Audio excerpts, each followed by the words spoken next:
Welcome back on the second inning podcast. हमारे आज के गेस्ट हैं डॉक्टर गणेश राम पौराणिक। इनके साथ की आज की बात तो ऐसी है कि आप बस बैठिए और बैठ के देखिए।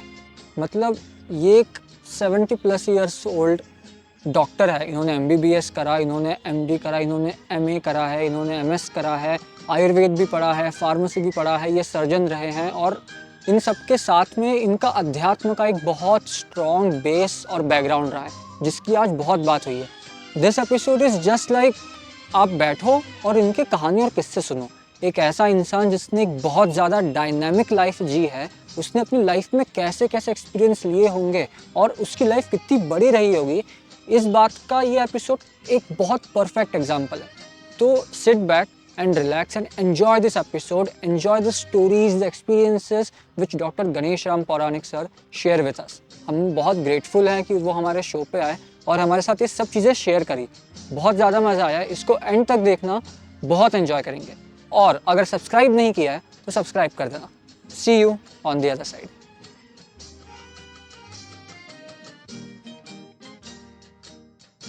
डॉक्टर गणेश राम पौराणिक, नमस्ते। सबसे पहले स्वागत है आपका हमारे शो पे और बहुत बहुत धन्यवाद यहाँ पे आने के लिए। बहुत ज़्यादा ग्रेटफुल है कि आपने अपना टाइम दिया और आप एग्री हुए इसके लिए। आप कैसे हैं आज? धन्यवाद बेटे जी। हमें हमेशा यही याद रहता है कि there is only one doer and he is doing all this, we are a part of it. हम सब उसका हिस्सा है। वो आपके रूप में आनंद उठा रहा है, हमारे रूप में भी आनंद उठा रहा है। चलिए, हम बात की शुरुआत, सबसे ज़्यादा जो मुझे एक्सक्लेमेटरी मार्क आया था आपकी कहानी सबसे पहले सुन के, वो इस बात पे आया था कि आपने साइंस में बहुत पढ़ाई करी। मेडिकल साइंस की अगर हम बात करें, आपने MBBS किया, डॉक्टर आप बने, मतलब आपकी डिग्रीज की लिस्ट है जो इस इंट्रो में ऑलरेडी जा चुकी है, हम बता चुके हैं। अब जनरली दुनिया में ये देखा जाता है कि जो लोग साइंस में ज़्यादा रुचि रखते हैं, साइंस की तरफ ज़्यादा इंक्लिनेशन होता है जिनका, वो अध्यात्म की तरफ या स्पिरिचुअलिटी की तरफ थोड़ा सा कम झुकाव रखते हैं। मेजरली जनरली ये माना जाता है। लेकिन आपका एग्जाम्पल और आपकी कहानी अपने आप में एक अलग ही नज़रिए से देखने को मिलती है। आपने साइंस भी इतना पढ़ा, मेडिकली भी इतना ज़्यादा इन्वॉल्व, और एट द सेम टाइम आप अध्यात्म में इतनी ज़्यादा रुचि रखते हैं, नॉलेज रखते हैं, और मतलब आपकी पूरी वाइब भी वैसी है। तो इसकी आप सबसे पहले कहानी बताइए कि ये दोनों चीज़ें कहाँ से शुरू हुई, बैलेंस कैसे बैठा? बेटा, हम लोगों का सौभाग्य है कि हमारा जन्म भारत में हुआ। बिल्कुल। और हम भारत में भी गांव के हैं मूलतः। अच्छा। गांव में भारत की आत्मा उस समय तक तो बसती ही थी। हमारा जन्म 1947 का है और हमारे गांव में उस वक्त बिजली और जल के लिए हम पराधीन नहीं हुए थे। बिजली थी ही नहीं। तो बड़ा आनंद आता था, शाम हुई अपनी बत्ती जलाई, पढ़ना हो तो लैंप जला लिया। और पानी के मामले में तो बहुत ही अद्भुत था। बहुधा रात को 8-9 बजे सोए और 3-4 बजे नींद खुल गई। उठे निकल गए नहाने को, नहाएंगे धोएंगे, आराम से पीने का एक चलो साथ ले आएंगे, काम हो गया। तो इतनी स्वावलंबनता थी भारत के गाँव में। शुद्ध जल और रुचि केवल पढ़ने में थी। घर का जो काम था वो पीढ़ियों से गुरुकुल चलाने का था। अच्छा। हम आए तब तक कुछ भी नहीं बचा था, कोई गुरुकुल नहीं बचा था। पर जिस घर में जन्म हुआ उसी में एक मंदिर था। मतलब लगभग 10 छोटे मकानों की श्रृंखला हमारे परिवार से जुड़ी हुई थी। एक मोहल्ले की आधी पट्टी, और उसी में एक मंदिर भी था। तो वातावरण वही था। तो पहली चीज याद आती है, पिताजी के प्रसाद उस जमाने में बहुत मिला करते थे, प्रसाद ही कहते हैं तो। धर्म क्षेत्र, कुरुक्षेत्र, गीता से जो शुरुआत होता था और उसका आखिरी, ये दो तो पहले याद कराए जाते थे। फिर हमें ध्यान है जीवन अधिकांश काहे में बीतता था। उनका देखते थे हम पिताश्री का। गांव के पुरोहित या पंडित कहे जा सकते हैं।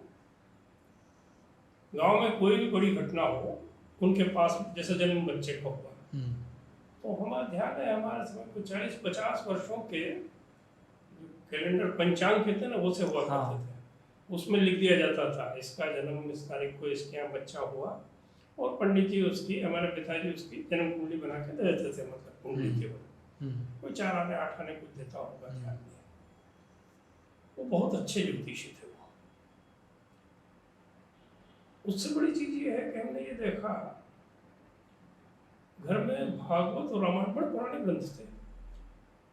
एक बड़ा इस कमरे का एक चौथा हिस्सा जितना बड़ा संदूक था एक, जिसमें हस्तलिखित ग्रंथों का बड़ा भंडार था।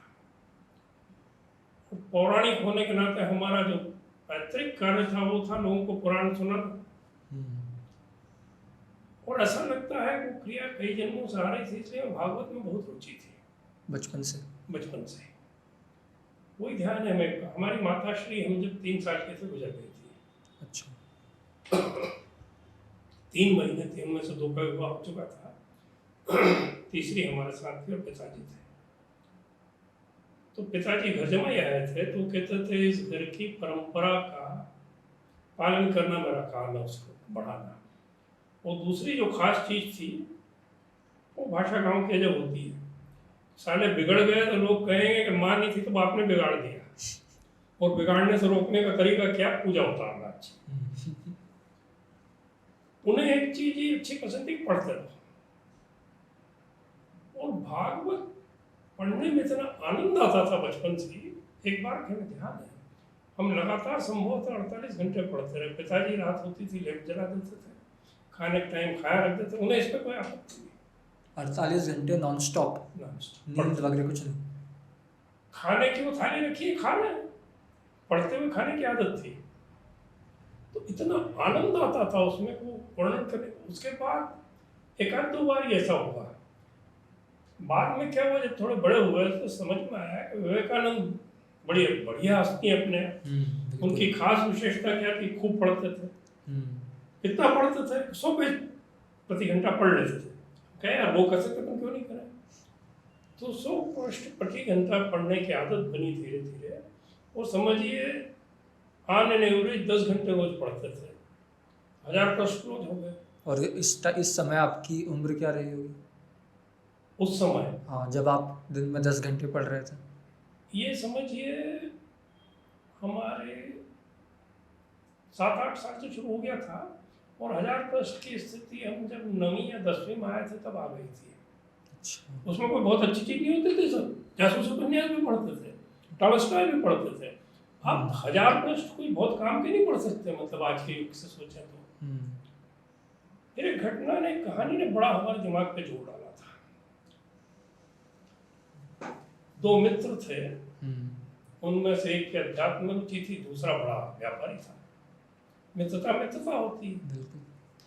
उन्होंने कहा यार तो अध्यात्म करा करता है क्या? तो क्या हम में कोई श्रेष्ठ चीज है, ये पुस्तकों से पता चलता है, और उससे परिचय प्राप्त करना अध्यात्म है। उनमें तेरी क्या इच्छा होती है? तो बस यार पढ़ता रहूं आराम से और ध्यान करता रहूं, उसी में डूबा रहूं। ये ऐसा हो सकता है क्या? उनका बहुत हो सकता है, आराम से हो सकता है। देख एक काम करें, तू खूब मन लगा के पढ़, मेरे पास बहुत पैसा है, तुझे क्या चाहिए? तो मेरा कमरा हो आराम से और पढ़ता रहो। देख ऐसा हो नहीं सकता। उनका हो सकता है, शर्त लगा।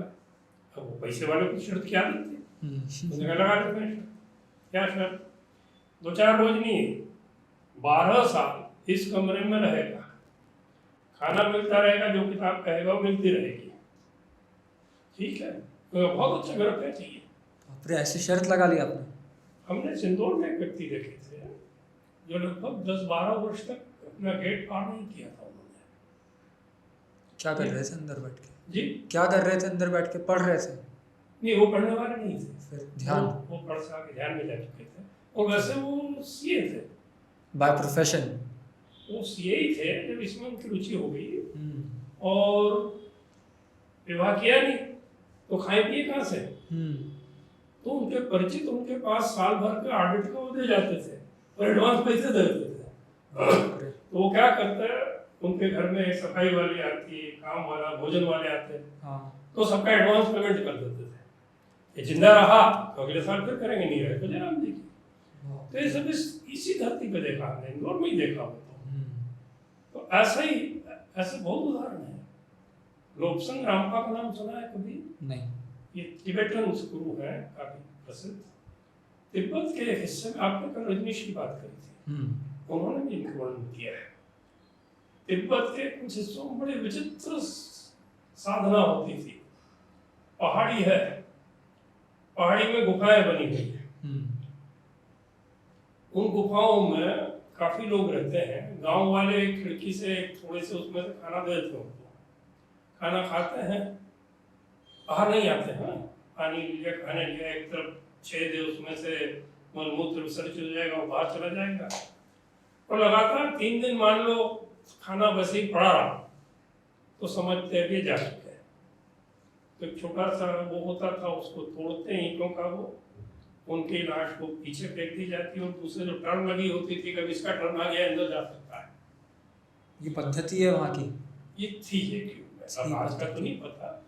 तो ऐसे लोगों को जिन्हें धीरे धीरे जगत की व्यर्थता का बोध हो जाता है और साधना से प्रेम हो जाता है।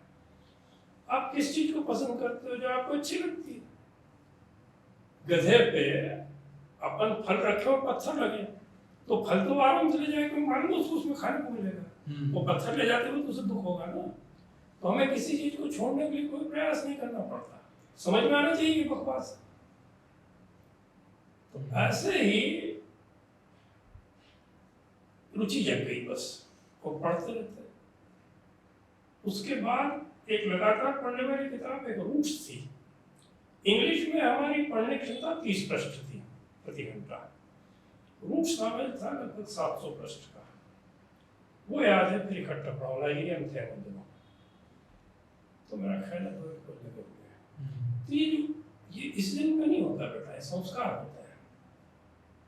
तो पिताजी को देखते फिर धीरे धीरे हमें शुरू से एक बड़ा महत्वपूर्ण प्रश्न दिमाग में आता था कि what best we can do in life, why do anything second. तो व्हाट बेस्ट की खोज में धीरे धीरे समझ में आया कि एक व्यक्ति के पास बढ़िया सी कार ही आ गई, उसको चलाना बहुत कम आता है, तो उस गाड़ी की क्षमता तो 130-140 है, और वो कितने पे चलाएगा? 150 100 हटा के 30-40 पे ही चलाएगा। बिल्कुल। तो उसका सदुपयोग पूरा कर पा रहा है वो क्या? नाइजीरिया में हमारे पास वहाँ की सबसे छोटी कार थी, एक तरह से बीटल वॉक्सवैगन, वो दुनिया भर में सब जगह चलने वाली कार थी। वहाँ आपको मिनिमम मेन रोड पर 100 चलना नहीं तो कोई टक्कर मार देगा। तो 100 चलते ही थे, इटालियन रोड से बढ़िया थे।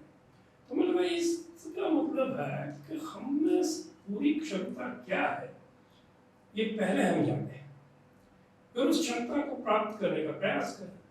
विवेकानंद इस पर बहुत जोर देते थे। भागवत यही चीज कहा करती थी एक तरह से। भागवत में कुछ बड़े अद्भुत श्लोक हैं बेटे जी, जो पूरी समाज की धारणा को बदल सकता है।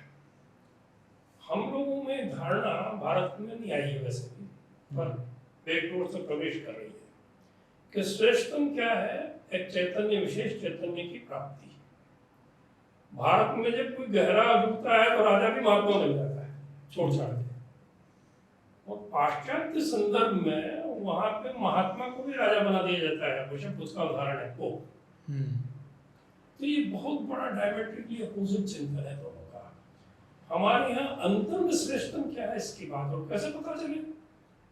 वो पढ़ते पढ़ते एक जगह पढ़ने में आया, हम जीवन में 2 स्थितियों से गुजरते हैं।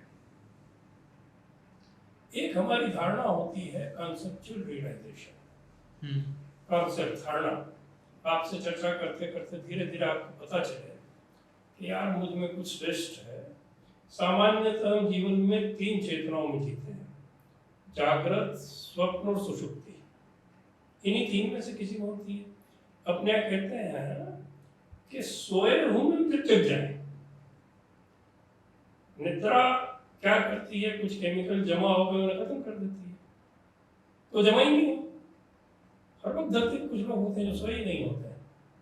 तो जागृत सुषुप्ति वाली जो स्थिति उसे पूरी अवस्था कहते हैं अपने आप। तो आप में वो विद्यमान है, हम उसे भूले हुए हैं, इसलिए हम व्यर्थ के उसमें दौड़ रहे हैं। विवेकानंद बहुत सारे उदाहरण देते थे कि मेरा रोल क्या है कि एक शेर का बच्चा भेड़ों के बीच फंस गया है, वो म्याऊं म्याऊं कर रहा है, साले को पकड़ के ले गया नदी किनारे, जा किसने, और ये तो मैं हूँ। तो उसको शेर बनना नहीं पड़ा, उसको ध्यान आ गया कि जैसा ये समय हूँ, वो बड़ा हुआ, दहाड़ने लग गया। तो ऐसे हम सब में श्रेष्ठतम चीज की उपलब्धि के बिना ही, उसके प्रति जागृत हुए बिना ही हम जीवन बिता देते हैं। तो ये प्रारंभ से बहुत पहले समझ में आ गया था। इसके लिए गीता बहुत उपयोगी रही। घर में 3 प्रमुख ग्रंथ हैं, बहुत प्रिय थे, भागवत, दूसरी अध्यात्म रामायण। ये सब बड़े वेंकटेश्वर प्रेस के लिखे हुए थे, छपे हुए थे, जो लगभग 1900 के आसपास के होंगे, 1910 के। और तीसरी गीता पिताजी याद कराते थे, समझ में नहीं आती थी, सीधी सच्ची बात ये है। गांव में 8वीं तक स्कूल था। उज्जैन, हमारे बहन की विवाह हुआ उज्जैन थी, जहाँ चला जाओ वहाँ चले गए। और वो कुछ ऐसा करता है, देखिए मेरे में गड़बड़ है, मेरे वो में आपका प्रश्न कहीं रह जाए तो याद दिला देना, प्रश्न कीजिए। ठीक। उज्जैन गए तो बड़ी विचित्र नई चीज देखने में आई कि बिजली है, पंखे हैं और सिनेमा है। आज तक ये कुछ नहीं देखा था, गांव में सब नहीं देखते थे, तो सिनेमा बड़ी अजीब चीज लगी। और क्योंकि पढ़ने का शौक है, वो व्यक्ति पढ़ने में सिनेमा ही देख रहा है। भागवत और महाभारत और रामायण, इन ग्रंथों में एक खास चीज जो प्राप्त हुई, दिमाग चित्र बना के पढ़ने का आदि हो गया। इनमें इतने स्पष्ट चित्र होते हैं शब्दों में। भागवत महाभारत दोनों ही व्यास ने लिखी है। मैं ख्याल अद्भुत व्यक्ति रहे होंगे, कह रहे हैं आज भी जिंदा है। हम कहते हैं भूख क्यों नहीं लगती, उनसे मिले तो सही। कोरोना एक मोदी जी से भी मिलने में अपने को बाधा आ जाए, तो व्यास से मिलने में तो जाने कितनी बाधा आएगी। What is needed is to develop our own to a stage when other may permit us to meet. हम पहले विकसित तो हों, तो धीरे धीरे ये विवेकानंद पढ़ते पढ़ते वहाँ उज्जैन गए तो वहाँ बड़ा मजा आता था।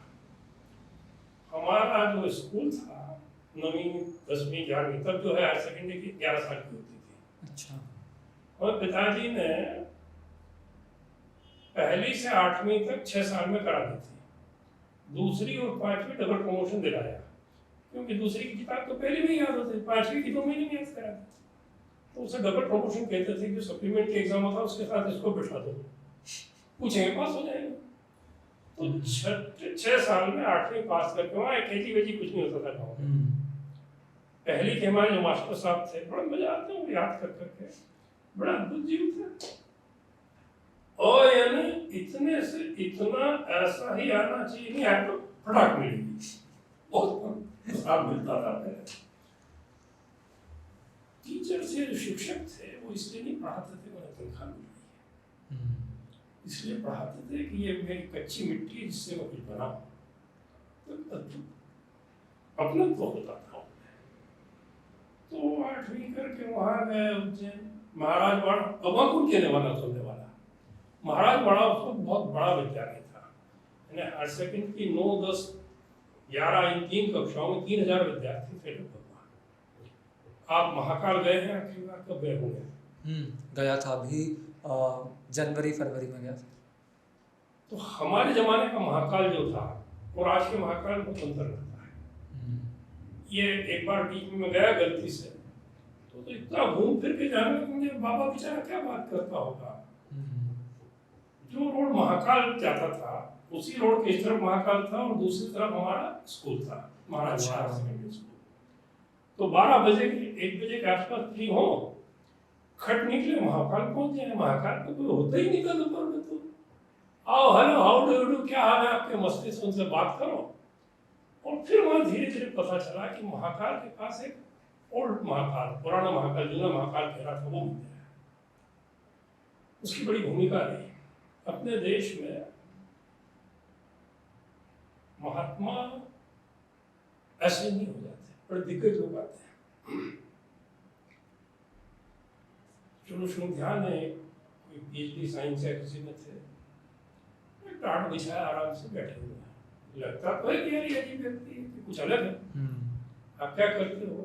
वो वहाँ था, पढ़ा रहा था कॉलेज में, ध्यान में सब बकवास छोड़ के घूम रहा हूँ आराम से। ऐसे ऐसे लोगों के वहाँ दर्शन होते थे। एक दूसरा मजेदार उस पीरियड में क्या था, महाकाल के कैंपस में ही उज्जैन नगर की विभूति रहते थे। उनका नाम था पंडित सूर्यनारायण जी व्यास, एक अद्भुत ज्योतिषी थे। तो हमारा जो स्कूल का कैंपस था, खेलने कूदने का, उसी में सब खिड़की में से देखते थे वो, यार ये भी एक आदमी है।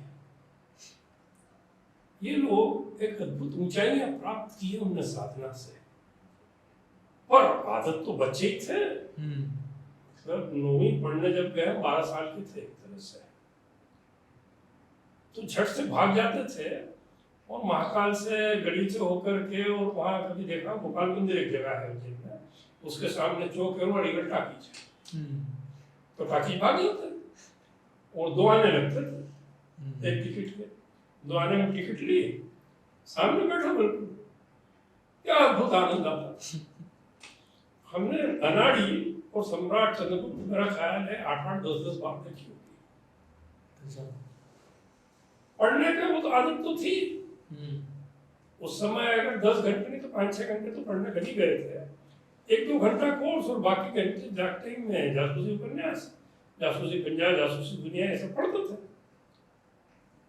उन दिनों महाकाल मंदिर के पास सामने एक गुमटियां बनी हुई होती थी, तो गुमटी में जाते कभी कभी किताब के लिए।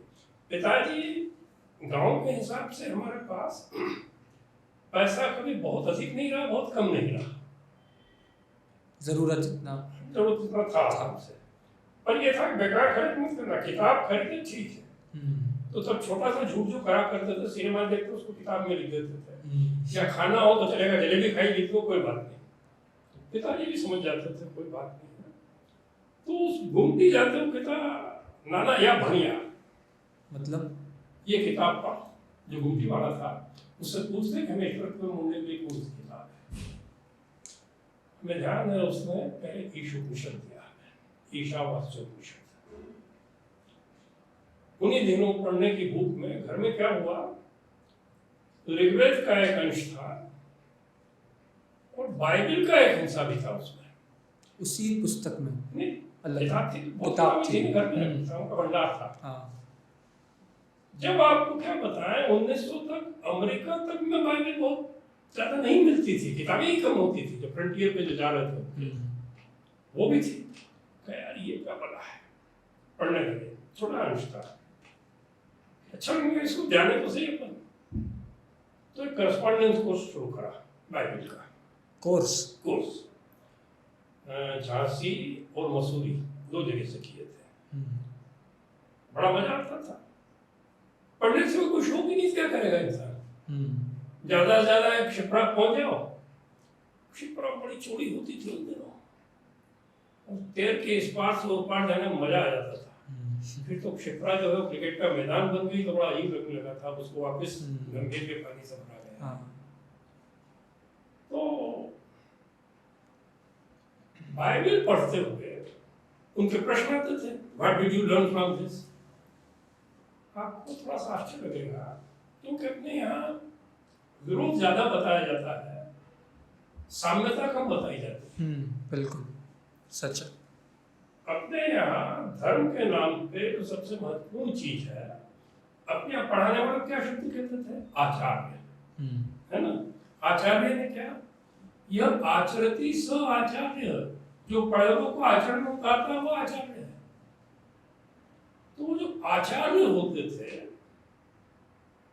वो कैसे जीते थे, क्या करते हैं, ये भूख लगा करती थी। जब उसने कहा कि उन्हीं दिनों सभी पढ़ते होते थे, तो उसमें एक ये आया, पातंजलि योग सूत्र। हमारी 3 किताबों से विशेष मित्रता है, गीता, उपनिषद और पातंजलि योग सूत्र। हमें भगवान ने ऐसा एक धारणा बना दी थी कि जब गहरे उतरना है तो सब छोड़ देना है जल्दी। तो एक गुरु ने कहीं पढ़ा कि पहले लोग 100 साल जीते थे तो 50 में छोड़ते थे, आजकल 80 जीते हैं तो 40 में छोड़ देना चाहिए। हम क्या, नौकरी तो 40 से नहीं करनी है, जल्दी जल्दी करना पड़ेगी। बहुत सारे जॉब्स चेंज किए। लेकिन आप मेडिकल फील्ड में आए कैसे, उसका क्या किस्सा है? अरे भैया वो पढ़ते तो यही थे, भागवत और यही, हाँ वहाँ भी यही पढ़ते थे। हाँ। तो हमारे एक मित्र थे, उनके पिताजी डॉक्टर थे, अच्छा, उनके साथ जाके पढ़ते थे बीएससी में। ऐसे ही। बीएससी में एक मित्र के साथ उनके घर बैठकर पढ़ रहे थे। उन्होंने बीएससी करी, हमने बीएससी कर ली। अब आगे उन्होंने कहा मैं फॉर्म भर रहा हूँ मेडिकल कॉलेज का, तुम दस्तखत कर लिया। लिटरली हमने कहा ठीक है यार, हमें पता ही नहीं था कि ये आईएएस आईपीएस क्या होता है। हमने 19 साल की उम्र में बीएससी किया था, 21 में एमए करते, 23 तक पीएचडी कर लिखे होते। तो गाँव में तो क्या फर्क पड़ता है यार, ये जा रहा है मेडिकल में, इसमें कह रहा है दस्तखत कर दिए ऐसे ही। और माधव कॉलेज में टॉप थे, तो कॉलेज टॉप होने के कारण फर्स्ट एडमिशन मिल गई। तो कोई विशेष रुचि नहीं थी। पिताजी को जब वो डॉक्टरी करते देखते थे, वो डॉक्टरी अलग होती थी गाँव में। हर संस्कृत का विद्वान ज्योतिष और आयुर्वेद पढ़ता ही है। घर में आयुर्वेद के सभी प्रमुख ग्रंथ थे। हमें बहुत पहले आयुर्वेद में 3 और 3 6 प्रमुख ग्रंथ माने जाते हैं। पहले ग्रंथों को कहते हैं संहिताएं। चरक, सुश्रुत, ये नाम आपने सुने होंगे। तो चरक, सुश्रुत और वाग्भट, ये 3 पुरानी संहिताएं माने जाते हैं, बड़े ग्रंथ हैं। हमने पढ़ा तो दिमाग हिल जाता है। घर में ये नहीं थी, और लगभग 500 साल पहले 3 और ग्रंथ आए जिन्हें लघु संहिताएं कहते हैं। अच्छा। शारंगधर संहिता, इट्स टोटल मेडिसिन। फिर डायग्नोसिस के लिए माधव निदान, और फार्माकोलॉजी के लिए भाव प्रकाश निघंटु, ये 3 ग्रंथ कहलाते हैं। घर में तो वो पढ़ लिए थे, तो चिकित्सा कुछ होती है। अब पिताजी जो मामा होन आते हैं गांव में, उनसे मूल जड़ी बूटियां ले लेते थे। खरड़ वो करो उसमें, फिर कपड़ छान करो, औषधियां बनाओ, खाते थे। ये लगता था ये बड़ा महत्वपूर्ण काम है यार, चिकित्सा। पर उसमें पैसा नहीं, कोई बहुत दूर से आया है तो खाना बना के उसको उल्टो खिलाएंगे, पैसा तो ले नहीं सकते किसी से, क्यों? खेत से भगवान दे रहा है। हम लोगों के जीवन में पैसा कब महत्वपूर्ण लगा, ये हमें बड़ा विचित्र बात पता चली। एक बार हम अपने आखिरी सर्विस से एक सर्विस पहले बेंगलोर में थे। और बेंगलोर में संस्थान है भारत अर्थ मोर्स लिमिटेड, बहुत बड़ा संस्थान है, पर बाहर पता नहीं चलता, क्योंकि वो जो प्रोडक्ट हैं उनके वो ज़्यादातर आर्मी में जाते हैं, रेलवे में जाते हैं, तो जनता को पता ही नहीं। उनके जो डायरेक्टर फाइनेंस थे, अब डॉक्टरों से सबको काम पड़ता है, उनसे मित्रता हो गई। पता चला ही बस प्लेन भी काम, ये अरबों की कंपनी है वो आज भी। तो मित्रता हो गई। उनका यार ये पैसे वैसे थोड़ी सी लगता, पैसा बड़ा झंझट है, बताइए, पूछिएगा भागवत में एक विशेष वाक्य है ये। और ब्राह्मण को तो पैसे से कोई लेना देना ही नहीं होता, असली चीज ये। तो बैठा हुआ था कि ब्राह्मण का अपना काम क्या है कि आत्मिक साक्षात्कार करना, फिर पैसा भी चाहिए, किसी से मांगना तो नहीं है ना, कोई दान थोड़ी दे रहा है ऐसा कि। तो उन्होंने कहा डॉक्टर जिस दिन हम लोगों ने खेत छोड़ के शहर में आ गए, उस दिन हम नौकर हो गए। खेत का मालूम था, एक मुट्ठी नाट डाल दो, एक थैला दे देगा भगवान। तो गांव में तो ये हाल थे, पंडित जी का 12 बीघा के खेत है, तो इजीली अनाज आ रहा है, मतलब तो किसी को जरूरत है, पंडित जी हमारा घर है, जो आर हुई है या रखी जाएगी उम्र, जो तुम्हारे यहाँ से तक ले जाएगी। अधिकार था सबका, बार्टर सिस्टम टाइप यही थी, है ना। तो उनका अधिकार मानते थे। बार्टर सिस्टम में भी लेन देन की कोई बात नहीं है, पंडित को यूं कौन खाए, पंडित के कहीं तो दो, इसलिए ले जाते थे, नहीं तो कोई रोक नहीं है उनको, ले जाना हो तो सब ले जा सकते हैं। तो इसी नाते काफी सीरियस केसेस भी जो आते हैं वो अपने ढंग से इलाज कर देते थे, और पैसा का लेन देन था ही नहीं। तो हमारे दिमाग में चिकित्सा का वो अर्थ बैठा था। तो इसने कहा भर दे यार, उनका चलो ये भी देख लेंगे, मॉडर्न चिकित्सा ज़्यादा क्या है, MBBS करने लगे। और वो एक खोटी आदत तो वही थी पढ़ने की, वो चित्र इतने स्पष्ट बनते थे। एक बार सेशनल एग्जाम होते थे, तो हमारे जो सबसे 2 पहले सब्जेक्ट थे एनाटॉमी और फिजियोलॉजी, और एनाटॉमी बड़ा खतरनाक सब्जेक्ट माना जाता है। और हमें वो सबसे अच्छा लगता था क्योंकि चित्र सबसे स्पष्ट है। तो हमें याद है हमारे प्रोफेसर थे एनाटॉमी के, ये कार्ड यहाँ आके कहाँ खत्म होता है, उनका S2 ऐसा कुछ बोले, मैंने कहा लंबाई कितनी, मैंने कहा इतना, आर यू श्योर, ग्रे में लिखा सर, ग्रे हमारे महाभारत मानी गए, उनको बड़ा वो लगा, and he was master of neuro anatomy, जब को भेजा जा किताब लेके आओ, देखा और लिखा था, और अपनी हालत बदल गई। उन्होंने कहा छोरा कौन होता है, हमारी हालत ये हो गई कि सामने बैठ, अपन तो पीछे बैठ के आराम तो सुनते रहते थे, और जो पास होना हो ही जाएंगे, कभी चिंता ही नहीं होती थी। वो ऐसी ऐसी चीजें पूछते और नहीं आए, यूँ पकड़ते थे बाल, ये साले तुम्हें याद क्यों नहीं है ये? आज सोच के होता है कहाँ ये टीचर। तो वो सब इतने अपनत्व भरे वातावरण में था। एनाटॉमी की जो पेपर था, मुझे ध्यान है मैंने बहुत कम लिखा, चित्र बनाता गया मैं, और पता चला कि हमारा स्पेशल एग्जाम होगा, जो MS का जो एग्जाम होता था उनके साथ हमारा एग्जाम होगा MBBS में। आपका अकेले का? 1 या 2 होंगे। अच्छा। MS के जो कैंडिडेट उनकी तो मुझे ज़्यादा याद नहीं रहता पिछला, अपना याद रहता है। तो एग्जाम हुआ था, गलती से एनाटॉमी में डिस्टिंक्शन दिया हमने, जो कि पास होना मुश्किल होता है। फिर फिजियोलॉजी दूसरा सब्जेक्ट था, उनको भी जाने क्या लगा कि बच्चे को आता है, उन्होंने फर्स्ट कर दिया। तो दोनों सब्जेक्ट में फर्स्ट होने से यूनिवर्सिटी में फर्स्ट हो गया, डिस्टिंक्शन हो गया। तो एक बड़ी मजेदार घटना हुई। सब लोगों को प्रमाण पत्र बांटे जाते हैं और उनका वो करा जाता है। ये खोपड़ी में अपने नहीं आता था कभी, उस दिन माने ना हो साहब फर्स्ट ईयर के स्टूडेंट यानी कि बहुत बच्चे माने जाते हैं। अब घोषणा हुई मंच से, Ganesh Ram Puranik for standing first in university, गए सब धन्यवाद।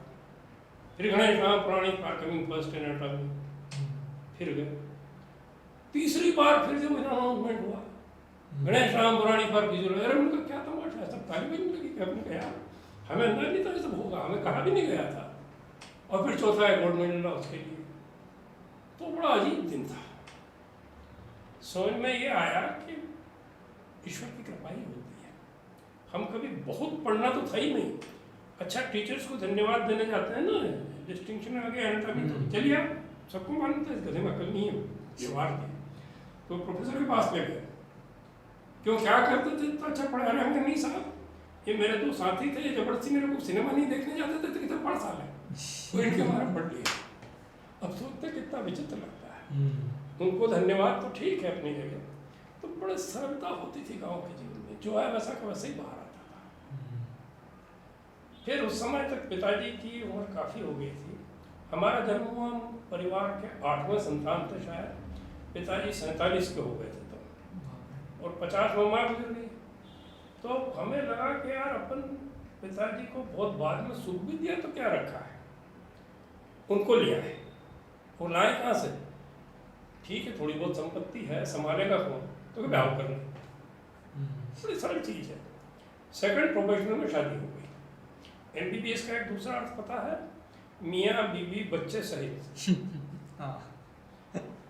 तो फर्स्ट प्रोफेशनल में यूनिवर्सिटी में आ गए, सेकंड प्रोफेशनल में शादी हो गई, और थर्ड प्रोफेशनल में बच्चे भी हो गए। तब तक ये क्लियर हो गया था कि एक ही संतान होना है। 2 चीज़ कही थी गुरु ने एक तरह से, कि अध्यात्म में गहरे जाना हो तो एक ही संतान, और 40 पे छोड़ छाड़ के जितने पैसे हो रहे उतने में घट जाओ दुनिया से। कौन थे गुरु आपके? ये नहीं ध्यान रहता है बेटा, मैं 25 की रोज गिनती लगाता हूँ, उसमें से किसी से पढ़ा मोस्ट प्रायबली। अच्छा, वन ऑफ द गुरुज, बहुत सारे गुरु ऐसा? जिससे जो मिला पढ़ लिया तुमने, जो अच्छा लगा। समझ। ये चीज जो है, ये मोस्ट प्रायबली एक सहज मार्ग के संत थे, शाहजहांपुर वाले रामचंद्र जी। बड़े सरल किताब थी उनकी। वो इतने सरल व्यक्ति थे कि वो बेचारा कोई आता तो हाथ से खाना बना खिलाते थे। ये बड़ी अजीब चीज थी उस जमाने में। तो पढ़ लिख लिए, डॉक्टर बन गए, और यही था कि जल्दी छोड़ना है सब। करें क्या, पिताजी को लिया है, शादी हो गई, समझिए हमने सन 65 का एडमिशन था कॉलेज का, 68 में शादी हुई, 69 में बच्ची हो गई, 69 में MBBS हो गया था। 70 का 1 साल इंटर्नशिप होती है, फिर 71 में पहले ये होता है कि आपको कौन से डिपार्टमेंट में जाएंगे आप आगे पढ़ाई के लिए, तो हर कोई ले लेता। मेडिसिन सर्जरी सभी खुले हुए थे, तो खोपड़े में कुछ एग्जाम में गड़बड़ होती है, नहीं यार हम तो अच्छे टीचर बनेंगे। टीचर तो हम छोड़ छाड़ के पैथोलॉजी में पहुँच गए थे। और वो अच्छा नहीं लगता, तो पैथोलॉजी में ही बड़े निकटवर्ती थे। हमने कहा हमने सुना है कि इंदौर में बाणगंगा से एक पागल भाग गया है और पैथोलॉजी में आ गया है। तो भाग गया सर, क्यों सर? अरे जिन्हें कुछ करना है एक्टिव मेडिसिन या सर्जरी में जाओ, तो 6 महीने बाद लिटरली भगा दिया। मेडिसिन सर्जरी दोनों खुले हुए थे, किसी में जा सकते थे। इसमें वैसे चॉइस मिलना मुश्किल था, अपने मिल ही जानी थी। क्या करें, हम कभी बहुत नहीं सोचने की आदत ही नहीं रह जाता, तो ये बड़ा मुश्किल है यार, सर्जरी और मेडिसिन दोनों में से क्या करना। तो हमारे एक मित्र ने कहा ज्योतिषी से पूछते हैं, ज्योतिषी के पास ले गए। उन्होंने कहा ऐसा है कि मेडिसिन तो वो की वही रहेगी, तुम MD करोगे तब भी अधिकांश वही दवाइयाँ लिखोगे, पर MD सर्जरी नहीं कर सकते, तो तुम सर्जन तो बनो पहले। देख के उन्होंने कुंडली के आधार पर कहा था तुम्हारे हाथ में चाकू रहेगा, चाकू 3 इसमें होता है, एनाटॉमी में, पैथोलॉजी में और सर्जरी में। एनाटॉमी में डिस्टिंक्शन किया था, पैथोलॉजी में अपन पढ़ाने चले गए थे, सर्जरी में आ गए। वास्तव में ऐसा करते करते बीच में UPSC का एग्जाम होता है, UPSC के लिए इंटरव्यू दिए, तो सेंट्रल गवर्नमेंट की क्लास 1 सर्विस मिल गई। UPSC भी क्रैक हो गई? UPSC कर ली थी, हम लोगों की डॉक्टरी की होती है ना, रेलवे, सेना, इन सब के लिए। तो रेलवे में सेलेक्ट हो गए, चले गए। कभी कुछ आगे सोचते नहीं, पढ़ते रहे और सुख से जीते रहे और नौकरी बदलते रहे कि इकट्ठा होगा नहीं अपने पास ज़्यादा, इकट्ठा रखना भी नहीं है जितना चाहिए, इतना जरूर होना चाहिए। उन्होंने कहा आपको शायद पैसे की 3 स्थितियाँ होती हैं। एक सार्थक जो आवश्यक है, किसी से मांगना नहीं पड़े और इमरजेंसी डील हो जाए। उसके बाद जो पैसा आता है व्यर्थ होता है। एक टारगेट अपना फिक्स कर दो। हमने पहले टारगेट फिक्स किया था और हिसाब किताब नहीं लगाया, फिर एक रोज से पूछते रहते कि यार छोड़ना हमें, छोड़ने दो हमें, ये सब नहीं मानता था पट्टा। उससे ही बात होती है, किससे है तो पता चला कि टारगेट उसने पूरा करवा दिया है। फिर हम तो नहीं करना चाहते, तो नहीं करना तो पड़ेगा। हम चिट्ठी डाल देते थे भगवान के सामने किसी चीज़ के लिए, क्या छोड़ना है कि नहीं छोड़ना, नहीं छोड़ना। अब क्या करो, पैसा गुण है, टाइम तो जा रहा है ना, तो तुम कोई हर वक्त थोड़ी बैठा रहेगा। 1-2 बार जोर दे के पूछा भी उससे, क्या बहुत टाइम हो गया, आप दे देना वो स्थिति। बड़ा विचित्र उत्तर आया था एक बार। तो कैसा? कि तुम्हारा इंस्टॉलेशन 240 वाट का है, पूरी 440 वाट की लाइन में लगा दूंगा, तुम्हारा क्या होगा? कभी तैयार नहीं हो, सीधी बात ये है। क्या आपको ये साइन कैसे मिला? क्या है का? मतलब ये आपको किसी के थ्रू मैसेज मिला कि आपने इंटरप्रेट किया? बैठते थे ना, 1-1 घंटा बैठ जाते थे। अच्छा, मेडिटेशन में आपको ये मैसेज ऐसा आया? ऐसा लगता है कि अपन नहीं है कुछ भी, और वो एक अद्भुत स्थिति होती है। शुरू से ये तो समझ में आ गया था कि अपन कुछ भी नहीं है। वास्तव में जैसा आपने कहा, आपको शायद कल चर्चा में है परसों, कि an independent free person can only who is really free from all other cumberances. As in universe, there is no single point which is totally independent or free of all other existence. तो free कोई है ही नहीं, तो गहराई से ध्यान आता था कि वो जैसा करा रहा है कर रहा है यार। और फिर गीता में बड़ा मजेदार एक लिख दिया उसने, क्या? अनन्याश्चिन्तयन्तो माम ये जना पर्युपास्ते तेषां नित्याभियुक्तानां योगक्षेमं वहाम्यहम्। अर्थात पढ़ोगे क्या? आप मीनिंग बताओ। अनन्याश्चिन्तयन्तो माम कहता है कि चिंतन में वो किसी का भी विचार नहीं हो, जिससे वो चिंतन के द्वारा मेरा जुड़ा रहा है, तो तेषां नित्य अभियुक्तानां, वो मुझसे जो लगातार जुड़े हुए हैं, उनका योगक्षेम में वहन करूँगा। योगक्षेम होता है योगी ने जो चाहिए वो देना, क्षेम ने तो बचाए रखना। तो वो करेगा ही नहीं यार, अपनी क्या चिंता है। And I tell you very freely and frankly, मुझे आज भी जीवन में कोई ऐसा व्यक्ति देखना है जो ईश्वर से गहराई से जुड़ा हो और उसकी वास्तविक आवश्यकताओं की पूर्ति न हो जाए, हो ही जाती है। ऐसा नहीं झंझट नहीं आता, झंझट तो आते ही है, अपने पिछले गड़बड़ अपन ने भी करी होंगी ना, तो उन सबका दुष्परिणाम भी आता है, पर हल किया जाता है। तो भगवान से जुड़ाव है इसलिए वो स्थिति बनी, कि वो स्थिति बनी इसलिए उसके बाद जाके ही भगवान से जुड़ाव हो पाया क्या? गुलाब जामुन खाया, जीभ पे रखा, अब खाया तो मीठा लग रहा है, मीठा लग रहा है इसलिए खा रहे हो।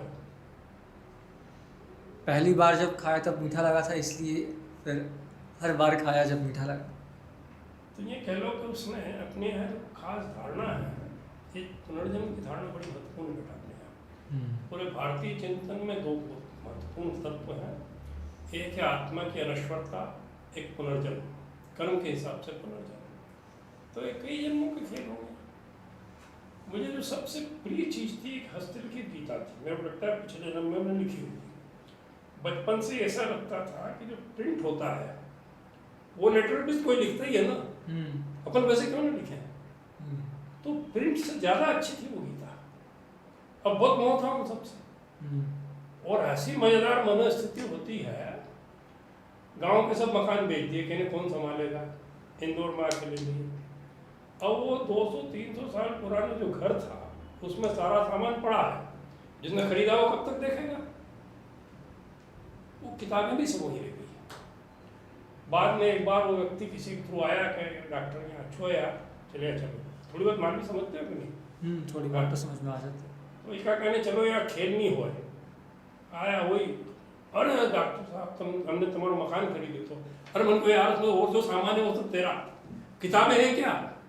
अरे डॉक्टर साहब कितनी थी हम कहीं करता, मैंने गाड़ो भरियो, एक बड़ा गाड़ा लिया और चंबल नदी में ले गयो और राम राम राम राम करके एक पन्नों पे वायो। क्या शाख लगा होगा। फिर ध्यान आया कि भगवान ने कहा कि मोह रह जाता तुम्हारा हिस्सा। मेरे जीवन में दो सबसे बड़े लॉस लगे, एक तो वो था और दूसरा हमारे बगीचे में बहुत पुराने वृक्ष थे, 500-1000 कह नहीं सकते, उसमें जो बड़ा वृक्ष था वो इतना बड़ा था 500 लोग उसके नीचे आराम से बैठ जाए। इमली के वृक्ष थे कोई 10, इतने बड़े, एक में तो एक केटल बना हुआ था, उसमें बारिश में आप खड़े हो जाओ आराम से। आम के थे इतने बड़े थे, दो हाथ दो ही तरफ से ले जाए तो व्यक्ति दूसरे के हाथ नहीं पकड़ पाए। तो हमने कहा यार अपन तो संभाल नहीं पाएंगे, किसी को बेच दिया। कुछ साल बाद कहा गया उसने सब वृक्ष काट दिए थे। सोच के लगता है कि क्या पाया होगा उसने, जरा से लकड़ी की कीमत के पीछे हजारों साल की चीज। तो मुझे कई बार कहता है I lost my little Amazon, बहुत वो लगता है। गाँव में पानी की बड़ी अच्छी सुविधा थी, गौतमपुरा कभी सब जाएं तो देखिएगा, एक बहुत पुराना गांव है वो, तो उसमें एक अच्छा सिस्टम ऑफ वाटर था, जल की व्यवस्था थी। एक मंदिर था जिसमें जो शिवलिंग था उसके नीचे से प्रमुख आव आती थी, उसके बाद एक छोटा कुंड था जिसमें पुजारी वगैरह भर सकते थे, अपन भी भरते। उसके बाद बड़ा कुंड था जिसमें सारा गांव पानी भरता था, 1 2 3। चौथा पुरुषों के नहाने का था, 5वां कपड़े धोने का था, 6वां कुछ और था, 7वां महिलाओं का था, और सब क्लोज थे एक तरह से। तो 12 मास खूब पानी और अच्छा पानी रहता था, और वो भी थोड़ा दूर पड़ता था। तो एक रोज कुछ तो भी ऐसा सुनते हैं, आदेश आया कि काले के सिवा कहीं और से पानी नहीं भरेंगे। तुम्हारे पिताजी भी थोड़े तो थे ना, ऐसा कैसे हो सकता है। हमारे यहाँ बहुत अच्छे कुंड है, उनने रातों रात एक बावड़ी जैसी बनाई छोटी, जिसमें नल लगा दिया, लगभग 1/3 गांव वहाँ से पानी भरता जब तक हम थे तब तक। और बाद में हमने देखा कि उसका भी बंद कर दिया। जल के स्रोतों के साथ हमने बहुत दुर्व्यवहार किया है। वो जल इतना अच्छा होता था गांव का, अब सबके साथ घर घर पानी पहुंचाना है, पंप लगा दिए, हर घर में नल गया तो वो पंप इतने तेज चले के कुएं से वो काले सूख गए। और हालत ये हो गई, बीच में सुनने में आता है 7 दिन में 1 दिन पानी आ रहा है। We are very master in destroying what we got free from God. ईश्वर की दी हुई सरल धरती की हम महत्ता नहीं समझ पाते। तो बेटा उसमें आनंद में डूबे हुए हैं, एक जो किताब थी वो मैंने आपको कहा, उसने कहा कि इस गॉड के रियलाइजेशन के 2 स्टेप हैं। पहले कॉन्सेप्चुअल का आपको उसकी इस पर धारणा बन जाए। धारणा बनते बनते ये बनी कि जब कोई स्वतंत्र है ही नहीं और वही सर्वव्यापी है तो सर्वव्यापी तो हम नहीं है। फिर कबीर ने कहा कि जब मैं था तब हरि नहीं, अब हरि है मैं ना ही।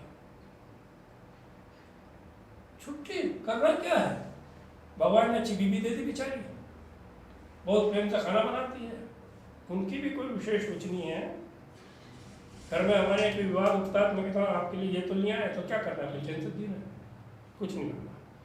50 साल के जीवन में हमने बड़ी बड़ी सर्विसेज की, क्लास 1 सेंटर पर उन्होंने फॉरेन भी रहे, उन्होंने कोई गहना ही नहीं खरीदा, कोई सोने का गहना नहीं उनके शरीर में था। माता जी एक तरह से ठुकराई थी, उनका तो बड़ा रोग था गाँव में, हमारी माता जी का, उनके बहुत गहने थे, इन्हें नहीं ली होगी कुछ। उन्हें भी कोई इंटरेस्ट नहीं था किसी भी मटेरियलिस्टिक चीज़ में। किनकी? हमारी पत्नी में। हाँ, उनकी रुचि अधिकांश केवल घूमने और जब करने में, रोज कम से कम 2 घंटे घूमते हुए जब करती हैं, तभी तो चैन से जी पाए। नाइजीरिया में बड़ी विचित्र स्थिति हुई। नाइजीरिया दुनिया के सबसे करप्ट कंट्रीज में से एक है। करप्ट? बैंक से अपने पैसे निकालो समथिंग, बैंक से आपने 100 नायरे निकाले हैं, तनख्वाह तो बैंक में जमा हो रही, तो क्या मुझे कुछ दो ना इसमें से? ये स्थिति थी, बड़ा अद्भुत देश था। बाकी बहुत सारी वहाँ एक बड़ी अजीब चीज हुई जिसने जीवन को हिला कर रख दिया। क्या? वहाँ हमारे अंडर 700 का स्टाफ था। डिस्ट्रिक्ट हॉस्पिटल के हेड तो थे ही, 30 डिस्पेंसरीज भी थी। वहाँ पे अपने हाथ से समझिए 1.5 करोड़ तनख्वाह बढ़ रही हर महीने। उन 700 में तो अपन 7 को भी नहीं पिछाए, तो वो सब कहीं भी रहे, अपने दस्तखत से उन्हें तनख्वाह मिल गई। तो अपनी जगह जो भी वो 10% उसका होता ही था। तो शुरू में अपन गए तो एक रोज वो आया, this is for you doctor, this is 10%, if you want you can have more. मतलब ये सन 82 में 15 लाख रुपये महीने अपनी जगह कोई भी होता तो लेता ही। तो आपने क्या करना है, अपने को 18,000 मिलना है, वही बोलते नहीं। तो श्रीमती से पूछा लेना क्या? नहीं। अब ध्यान आता है, वो तब कोई 2-3 करोड़ लाए होते और इतने साल में 100 करोड़ तो इजीली हो गए होते। अब भगवान ने सिखाया कि जब वो पैसा तुम्हारे काम का नहीं था तो बाकी और लेकर क्या करना है, बहुत चैन से जी रहे। 15 लाख की रिश्वत थी आपके पास, मतलब जो दे रहे थे आप? तो मानते थे अधिकार है, क्योंकि उन सबको दस्तखत कैसे, वो तो उनमें जाकर अपने दूसरे काम करते रहते थे। आता कौन था? नाइजीरिया बड़ा देश है अफ्रीका के हिसाब से, उसमें ऑयल था। पहले गए तब तो बहुत डराते थे लोग, बड़े खतरनाक हैं, बहुत अच्छे लोग हैं, अधिकांश लोग बहुत अच्छे होते हैं। और जब पता चल गया कि ये आदमी खाता पीता नहीं है तो बड़ी प्रॉब्लम क्या, सीएमओ थे, उनके नाम पर बहुत बड़ी बड़ी बोतलें आती थी सब, तो अपने काम की ही नहीं, तो सब पीते मजे से, तो और सुखी। यार ये तो लेते ही नहीं, और बेचारे दुखी होते कि यार you are a very useless person for us. तो मैं हम अच्छी ना दारू दे सकते, ना मुर्गा दे सकते, ना बकरा दे सकते, तुम है किस काम में? बकरा मुर्गे उनके लिए जीवन ही था। बहुत बड़ा कैंपस था, 150 बेड का हॉस्पिटल का कैंपस काफी बड़ा होता है, बड़ा अपना तो था, लोग बहुत कम थे। मतलब doctor 150 bed hospital, district hospital में हिंदुस्तान में कम से कम 10 डॉक्टर होते हैं। मेरे पास एक नई डॉक्टर थी केरल की, एमडी पीडियाट्रिशियन, उसको हमने मेडिकल वार्ड का इंचार्ज बना दिया। एक लेडी डॉक्टर इजिप्ट की थी, plain MBBS, she was doing all gynaec surgeries in emergency. और तीसरा हम थे बस 150 एकड़ के कैंपस, और बहुत अच्छा चलता था। 700-800 का आउटडोर होता था। हमारे पास वो 20-25 भेज देते थे हर एक के पास, जिनका बाकी सब वहाँ के जो नर्स, मेल नर्स कहते थे, वो सब निपट लेते थे। अच्छा, सर्जरी सारे ही करते थे, एनेस्थेटिस्ट नहीं था वो। तो लकीली उससे पहले ही हम, भगवान ने बहुत ट्रेन करा। यहाँ कई जगह ऐसी जगह रह के गए जहाँ डॉक्टरी सुविधा बहुत कम थी। तो सबसे अच्छा इंसान सीखता जब माथे पे आप पड़े तो सब सीखते चले गए। एनवायरमेंट ट्रेनिंग बहुत अच्छी होती है वास्तव में। फिर उसके बाद हमने जो पहली रेलवे सर्विस ज्वाइन की, उसमें इंचार्ज एक बहुत अद्भुत व्यक्ति थे, वो FRCS थे रेलवे में, और वो भी बड़े अजीब व्यक्ति थे वास्तव में। उनके पिताजी जो है वो राय बहादुर थे, और वो राय बहादुर एक मेडिकल कॉलेज के डीन थे। जैसा अपने नॉर्थ में एम्स है, ऐसा साउथ में जिपमेर होता है पांडिचेरी में, उसके फाउंडर डीन थे वो, उनके बेटे थे ये। तो किसी की कुछ होगी तो इनको एमएस नहीं दे रहे थे। मैंने कहा यार ले आए इंग्लैंड, तो इंग्लैंड से परचेज करके आए थे। अब हम एमबीबीएस करके यहाँ से उनके अंडर गए तो मजा आ गया, सीखने को हर चीज़ मिले। वो तो अद्भुत सर्जन थे। गायनिक, ऑर्थोपेडिक्स, हर चीज़ करना है। और उनको बड़ा अच्छा लगा कि यार ये आदमी अच्छा है, इसको जो को सब करता है चंद से। तो 2-4 महीने देखा, फिर कहा उन्होंने एक बड़ी अद्भुत बात कही हमें, कहीं फंस जाए तो मुझे बुला लेना, नहीं तो जो मर्जी आए करते रहो। अब सीखने का कितना बड़ा चांस हो जाता है। करेक्ट। मुझे बाद में पता चला है, मेरे शिष्य ने कहा कि तो आपने हमें कहा था इंदौर में। हम कहा यार हमने कहा ये नहीं पता, पर हमको किसी ने कहा ये हमें पता है। तो बहुत अच्छा सीखने को मिला। फिर वो हमें जो सर्विस बदलते गए कई जगह, उनमें वो सब बहुत काम में आया। फिर इंदौर में सर्जरी थोड़ी बहुत करते, हम यहाँ ज़्यादा कर नहीं पाए, क्योंकि हमारी आदत जो है गलती से घड़ी देखने की है। हम तो मास्टर तो जाते हैं, हमारा टाइम मतलब 8 बजे 1 मिनट नहीं होता था कभी। तो हमने 10:30 बजे 11 बजे एक सर्जरी रखी है, हम और हमारा एनेस्थेटिस्ट और हमारा ही स्टाफ, सबको मालूम था कि 11 ही होगा। और इंदौर में 11 जो है वो 12 हो सकता है, 1 हो सकता है, और वो बैठ सकता है पेशेंट। तो हमने कहा यार अपना नहीं चल सकता, यार हमने सर्जरी बंद कर दी। शुरू में कुछ दिन करी भी, हमारे अच्छे मित्र हैं एक तो यहाँ, करो नहीं यार यहाँ तो ऐसे ही चलेगा। मैंने कहा यार होते करने को। हमें धीरे धीरे समझ में आया कि बहुत कुछ ऐसा है जिसमें उन सब की जरूरत नहीं जो हो रहा है। जैसे कि एक अद्भुत किताब पढ़ने में आई, Oxford textbook of surgery, Oxford textbook of medicine. Okay. जब हेड रहे कई जगह तो सभी कुछ करना पड़ता है हिंदुस्तान में। तो ये किताब मैं पहली बार BMN में पढ़ने में आई थी, भारत स्मोथ लिमिटेड में। वहाँ बड़ी अद्भुत हालत थी। वो 50 बेड हॉस्पिटल था, पर BMN is the organisation under ministry of defence. Ministry of defence में वो कभी किसी चीज़ के लिए ना होती ही नहीं, पैसा मांगो तो। तब MY के 700 बेडेड हॉस्पिटल का सालाना दवाई का बजट 50 लाख होता था, और 50 बेडेड का 50 लाख था। बाप रे, खूब पैसा आता था। था। अब हम कहीं, हमारी आदत नहीं खर्च करने की, तो आदत तो वही है ना मूल तक। तो कुछ दिन वहाँ पढ़े, फिर हमने वहीं पे डिप्लोमा इन हॉस्पिटल एडमिशन किया वेलूर से। तो आप मैनेजमेंट सीखे, मैनेजमेंट में फाइनेंस मैनेजमेंट सीखे, तो सीखना क्या, कैसे सही उपयोग करें। उठा के जितना बजट उनका आता था उतने बजट में 2 साल की मेडिसिन ला दी। इमरजेंसी परचेज थी वो सब बंद करवा दी। अब यूनियन होती है, हाँ। यूनियन पता चला ये कैसा डॉक्टर लिया है, खर्च नहीं कर रहा है, हमारे पास आ गई सारी यूनियन।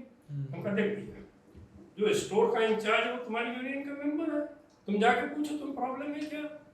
गए तो उसने कहा यार जो पहले परचेस में गड़बड़ होती थी वो कुछ हो ही नहीं रहा है, डबल आ गई, इमरजेंसी परचेस ही बंद हो गई, सारी ला के रखी हुई दवा। तो समझ गए बेकार आदमी, यूनियन जाना हॉस्पिटल में बंद कर दिया। जो खा नहीं रहा उससे क्या बात करो। तो बड़े अच्छे अनुभव है, लोग हैं सब जगह। शुरू प्रॉब्लम आती है, समझते हैं कि यार ये आदमी बेकार है, न खाता है न खिलाता है, उसको छोड़ देते हैं। बहुत मजेदार जगह थी डिफेंस के, वहाँ अच्छा बड़ा अच्छा अनुभव हुआ। तो हमने वहाँ खूब किताबें बुला ली और अच्छे इंस्ट्रूमेंट्स बुला लिए।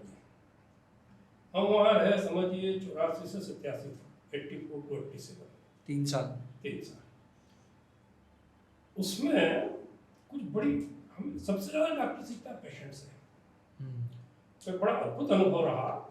एक बहुत सीनियर ऑफिसर आए, कुछ हमारी सबसे दोस्ती हो जाती थी, जनरल मैनेजर वो भी हमारे मित्र ही हो जाएंगे, तो उनको हमारे पास आना, ये तो कहीं जाएगा ही नहीं, सबको मालूम था साला बेकार आदमी, पढ़ता लिखा कुछ करते ही नहीं। तो ठीक देखा, उसका BP लिया, BP अपन सब नापते हैं। तो हमने स्पेशल इंस्ट्रूमेंट बनाया था जो 84 के आसपास, 85 में दबाइए, वो BP नापेगा और आपको पर्ची निकाल के देगा, इतना BP किस टाइप का है, प्रिंट करके देगा। वो इतने तनाव में थे डॉक्टर, मेरी हालत खराब हो गई। बेड भैया BP 180-110 के आसपास कुछ था उसका। मुझे अंदाज था कि बहुत अच्छा लगती है। बिठाया, बात करी, हमारा वहाँ बड़ा अजीब रोल था। किसी को गीता या भागवत को कुछ पूछना, समझ में चले आते थे, तो समझ जाते अच्छा करती है, बताएगा सही चीज। वो भी डॉक्टर में इसलिए नहीं आया हो, मुझे शांति चाहिए, तनख्वाह मिलेगी और क्या, यही तो है और क्या मिलेगी। कोई 15 मिनट आधा घंटा उनसे बात करते रहे, उनका तनाव बहुत कम। उनको समस्या क्या थी कि साले हम इंजन बना रहे हैं, 4 की जगह 3 स्क्रू कर देते हैं कहीं कहीं, पूरी डिफेंस की चीज है। उसको तो ये लगा कि कितनी बड़ी लॉस हो जाएगा देश का। बिल्कुल। मैंने समझाया कि आपका जो क्वालिटी कंट्रोल डिपार्टमेंट है वो देख तो रहा है ना 4 में स्क्रीन लगे हैं, तो आप क्यों नहीं सुखी होते? हाँ यार, ये तो ठीक है, मैंने ये नहीं देखा, मुझे पता तो चल गया। फिर बीपी नीचे आ गया और वो 180 से 140 के आसपास आ गया और वो भी 90 आ गया। अगर मैंने उन्हें पहले उस पर दवा चालू कर दी तो जिंदगी भर बीपी के मरीज बन गए होते। ऐसा कई बार लगा, हमें लगा कि हम जो कुछ कर रहे हैं उसमें बहुत कुछ सुधार की आवश्यकता है। एक महिला आई यहाँ, एक अपने डायलिसिस के नाम पर बहुत खेल होता है किडनी पे। हमारे जो मॉडर्न के डॉक्टर हैं, हर कोई बहुत अच्छा करना चाहता है, पर समस्या है कि वो अच्छा सब टेस्ट के आधार पर होता है।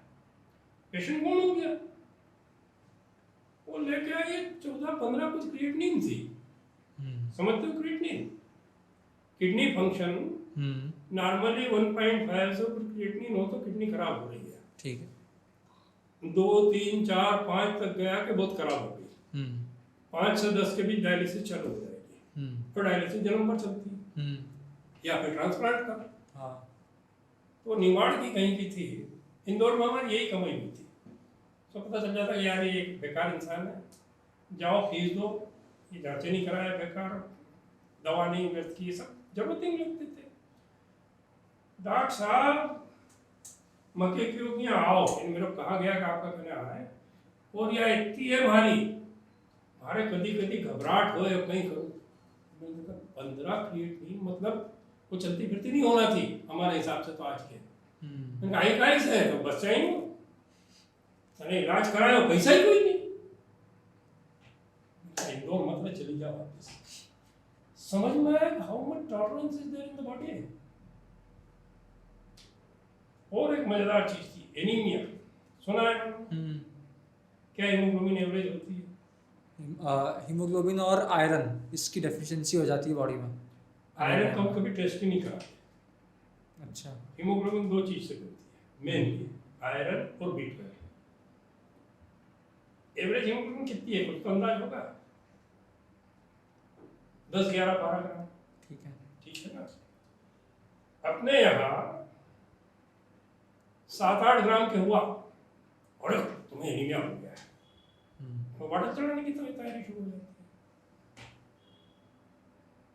हमने मेरा ख्याल है 8 ग्राम हीमोग्लोबिन तक कम से कम 150-200 सीजर तो किए होंगे, कोई ब्लड नहीं देते थे। हमें तो सभी करना था, सीजर भी करना ही है। और नाइजीरिया में और बस्तर में रहे, जब बेंगलोर थे उसके बाद लास्ट सर्विस भगवान ने हमें बस्तर में दिया।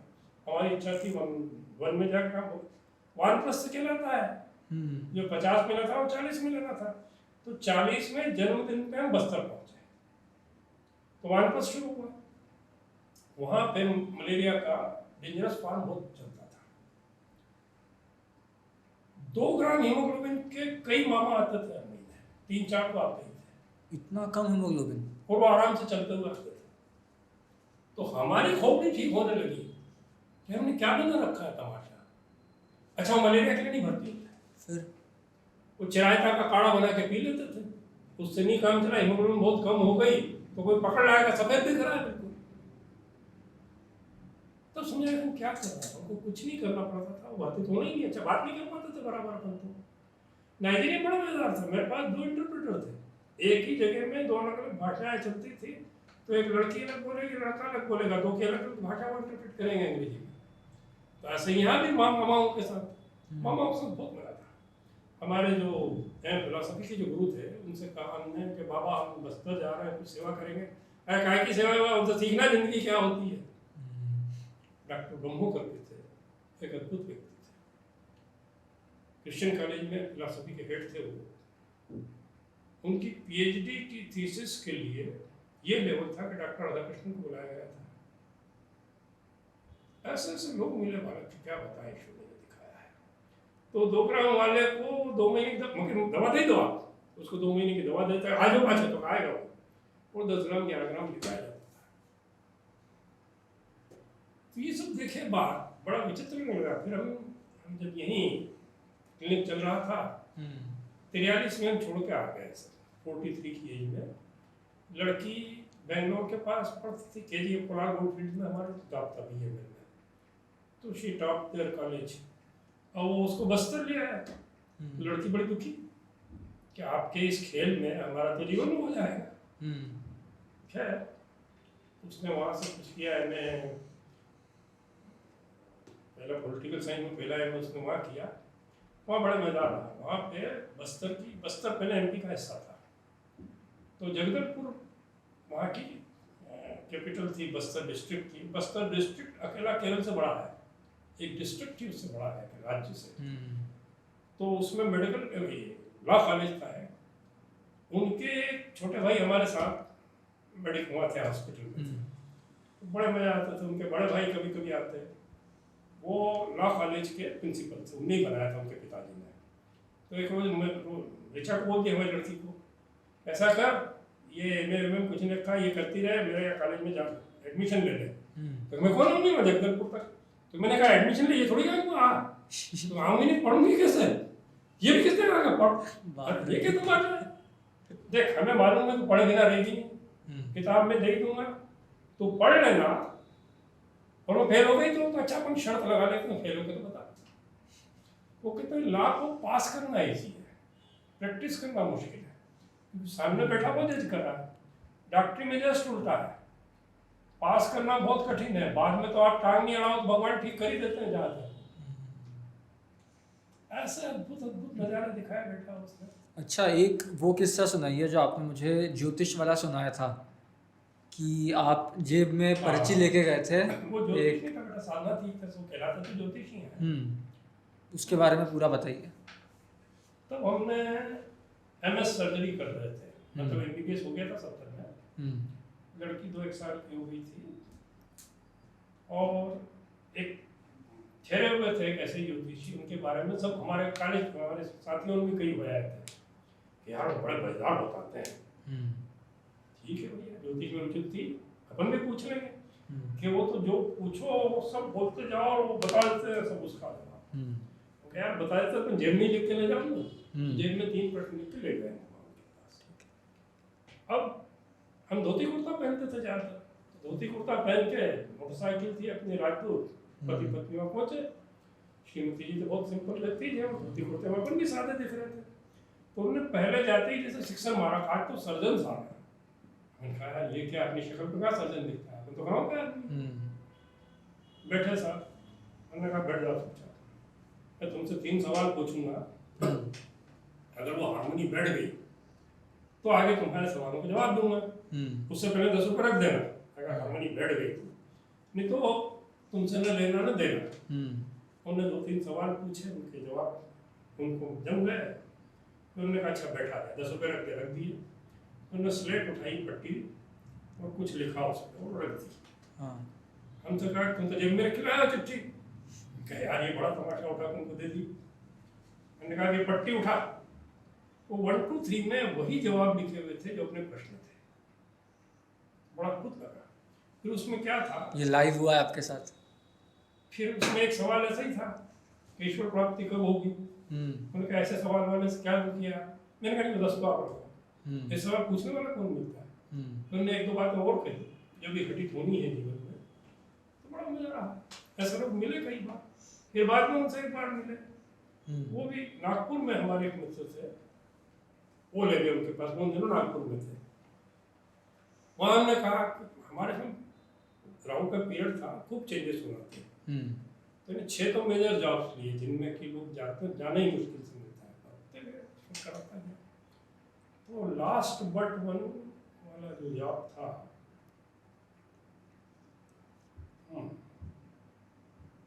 हमने उनका अब कब कहीं काम मिलेगा और कब जाएंगे। उनका मजाक करता है डॉक्टर यार, तो देख रहा हूँ तुम अभी भी जॉब में ही जा रहा है। तो उन्होंने कहा कि उस जगह का मैं देख रहा हूँ कि 20-25 किलोमीटर दूर से सोने के क्रश चमक रहे हैं। ऐसा आपको ज्योतिष ने कहा? उन्होंने कहा ज्योतिषी ने। हम क्या, मैंने तो देखा ही नहीं, इंटरव्यू देने गया था तब भी नहीं देखा था। हमने कहा तुम क्या देखते हो, तुम देखते ही कहाँ हो सब कुछ। फिर गए और देखा 20 किलोमीटर से क्रश चमक रहे थे। जब आप गए जॉब पे? हाँ, ऐसे ही हुआ, वो जॉब भी ऐसे ही मिलते थे ना, जैसे हमने कहा आखिरी जॉब बढ़िया था नाइजीरिया जाने से पहले। वहाँ थे हम FCI में, फर्टिलाइजर कॉर्पोरेशन इंडिया, रामागुंडम करके एक जगह है, वो बड़ी मजेदार जगह थी। वहाँ समझिए 77-78 में 48 डिग्री होता था एवरेज टेम्परेचर, जब पहुँच जाता था। तो फिर जो हमारे CMO थे बहुत बढ़िया करते थे, उन्होंने और जनरल मैनेजर उनके एक बड़ा तो तालाब खुदवाया, खूब बड़ा पानी जमा होगा बारिश का, और फिर बहुत झाड़ लगवा दिए। तो 3 साल में काफ़ी हरियाली आ गई। फिर मैं गया था, वो कहते मेरे सर देखना वो ही दूर झाड़ नहीं था, वो एक झाड़ होता था यहाँ, ये पता था। बहुत अद्भुत लोग थे। हमें बचपन में 2 लाइनें लिखवाई थी हमसे उसने, किसके किसके गीत लिखूं मैं, किसकी किसकी याद करूं, जीवन ने इतनी खुशियां दी, गम की क्या फरियाद करूं। क्या बात है। तो अद्भुत था बेटा, ये अद्भुत बैठा था ना यार, तुम लोगों को भूत चढ़ा दिया उसने। Try to see there is a lot of good in everybody. हम उसका वो अच्छा देखें, और आप इन कहानियों के माध्यम से वही लाओगे। तो अच्छा देखने में जिसको देख रहे हो उसको भी आनंद आता है, आपको तो आनंद मिलता ही है। तो हम लोग भी कर सकते हैं, एक दूसरे में आनंद बांटें। मेरे हिसाब से तो हो गया ज़्यादा कुछ। तो आपको कुछ पूछना हो तो आप जाओ। अच्छा, अब आप बताइए, जैसे क्या हर व्यक्ति के लिए अध्यात्म एक कंपल्शन है? मतलब जैसे कि बच्चों को स्कूल भेजते हैं, स्कूल तो उनको तब से भेजना चालू कर देते हैं आजकल जब से उनको समझ में भी नहीं आता है, और जब तक उनको समझ में आने लगता है वो ऑलरेडी स्कूल में होते हैं बच्चे। तो क्या अध्यात्म को लेके भी इंसानों के साथ या बच्चों के साथ यही करना चाहिए? पहले तो समझें व्हाट इज अध्यात्म। ठीक है। अध्यात्म मतलब हम में एक आत्मा की उपस्थिति मानना। पर ईस्टर्न और वेस्टर्न आत्मा के कॉन्सेप्ट में बड़ा अंतर है। एक वेस्टर्न में भी आजकल एक बहुत बढ़िया डॉक्टर आए हैं, डॉक्टर ब्रियान वाइस, सुना है ना? नहीं। पढ़िएगा, अद्भुत लिख रहे हैं। ओके।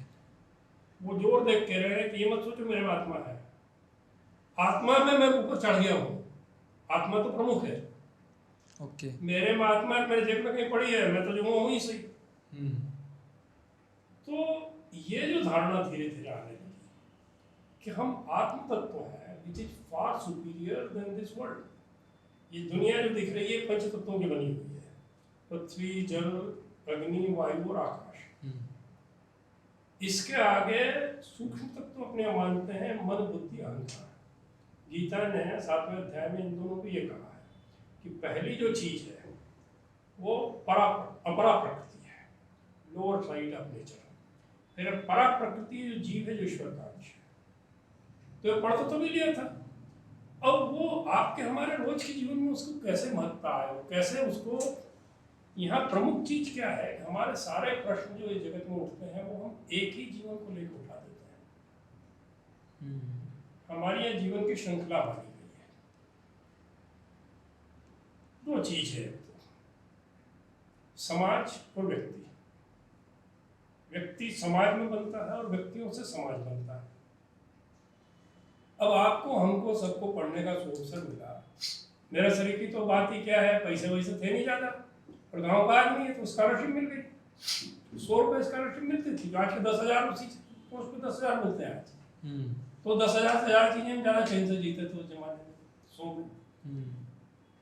तो हम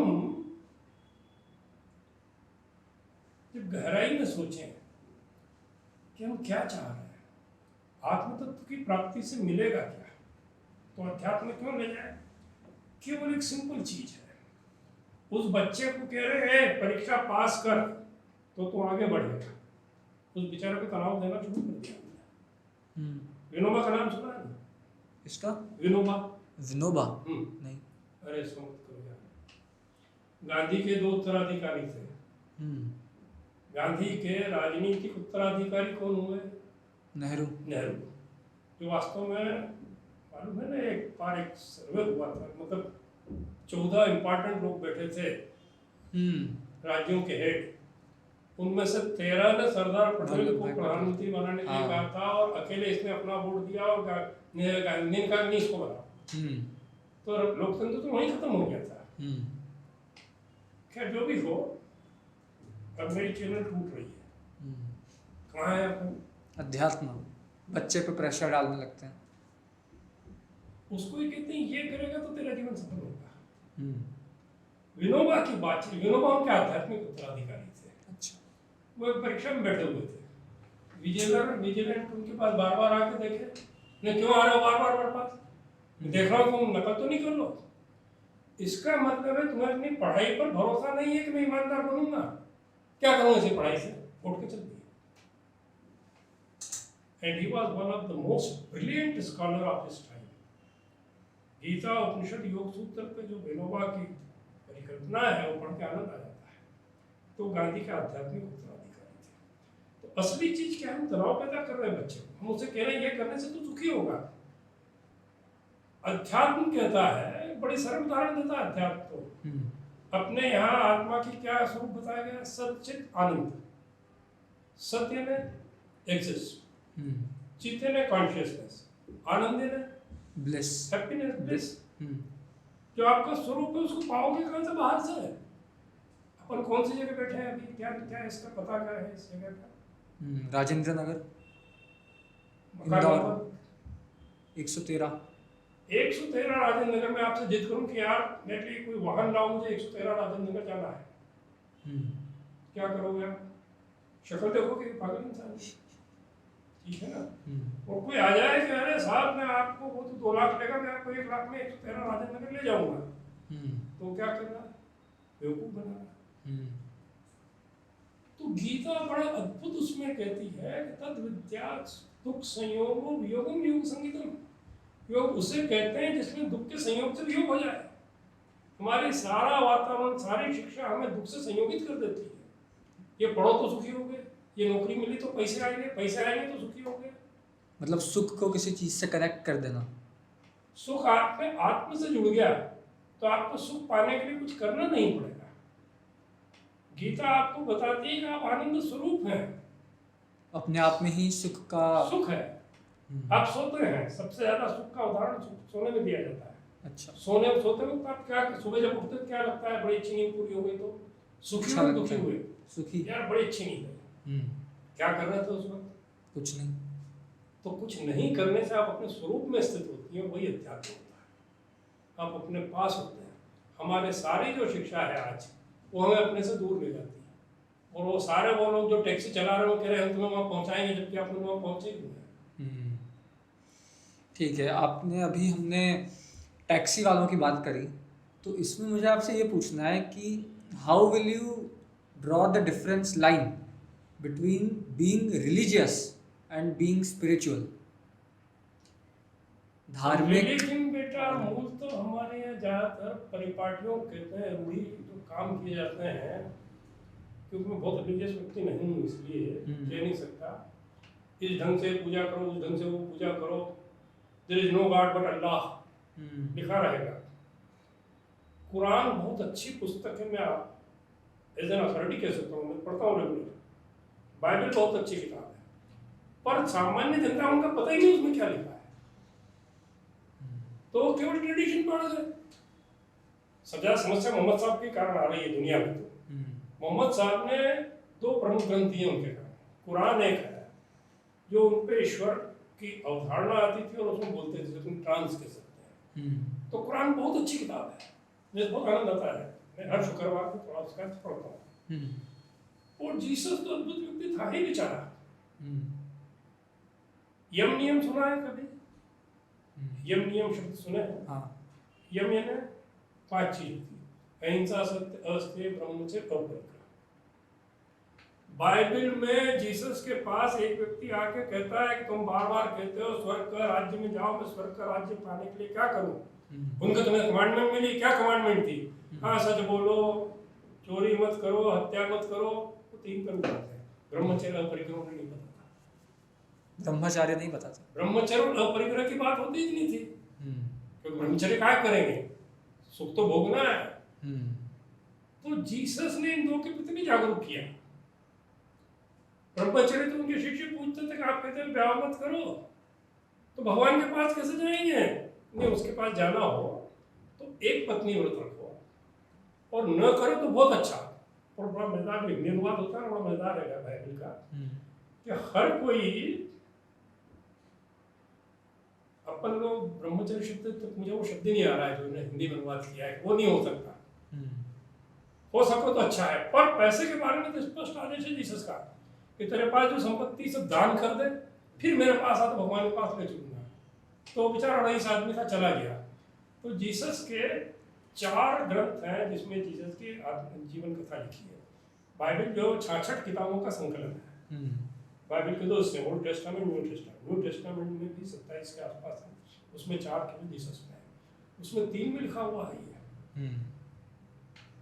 तो जीसस ने कहा कि अमीर आदमी का भगवान के पास पहुंचना उससे ज्यादा कठिन है जितना ऊंट का सुई की नोक से निकल जाना। अपने ओम प्रकाश के बेचारे दुखी हो रहा है, बंद कर, बहुत हो गया समय। कितना हो गया बेटा? 1 घंटा 15 मिनट। अभी तो कंप्लीट तो कर दे, आप जो बोल रहे हो वो कंप्लीट कर लीजिए आप कंप्लीट कर लो, अभी है 5-10 मिनट, आप बोलो। कहाँ तुमने कहाँ अटके थे? अब तो आपको बार बार गाड़ी लगाना पड़ेगी। नहीं, वो तो हो जाएगा। यही कि अमीर आदमी का ईश्वर से मिलना उतना ही मुश्किल है जितना ऊँट का सुई से निकलना। तो पैसा जो है बाधा है, जिसे जोड़ दे के कहते थे you can not serve 2 masters at a time, God and money. तो स्पिरिचुअलिज्म जो है वो केवल रिचुअल नहीं है, सीधी बात अब समझ में है, रिचुअल और स्पिरिचुअल। जो रिचुअल है वो रिलीजन है, और जो उसमें ईश्वर की ओर ले जाने का रास्ता वो स्पिरिचुअल है। स्पिरिचुअल के लिए सबसे सरल अपने यहाँ एक रास्ता बताया गया पतंजलि योग सूत्र में। पतंजलि योग सूत्र जो है बड़ी अद्भुत किताब है, it's a scientific book on योग, इसलिए कि वहाँ हर चीज की स्पष्ट परिभाषा है।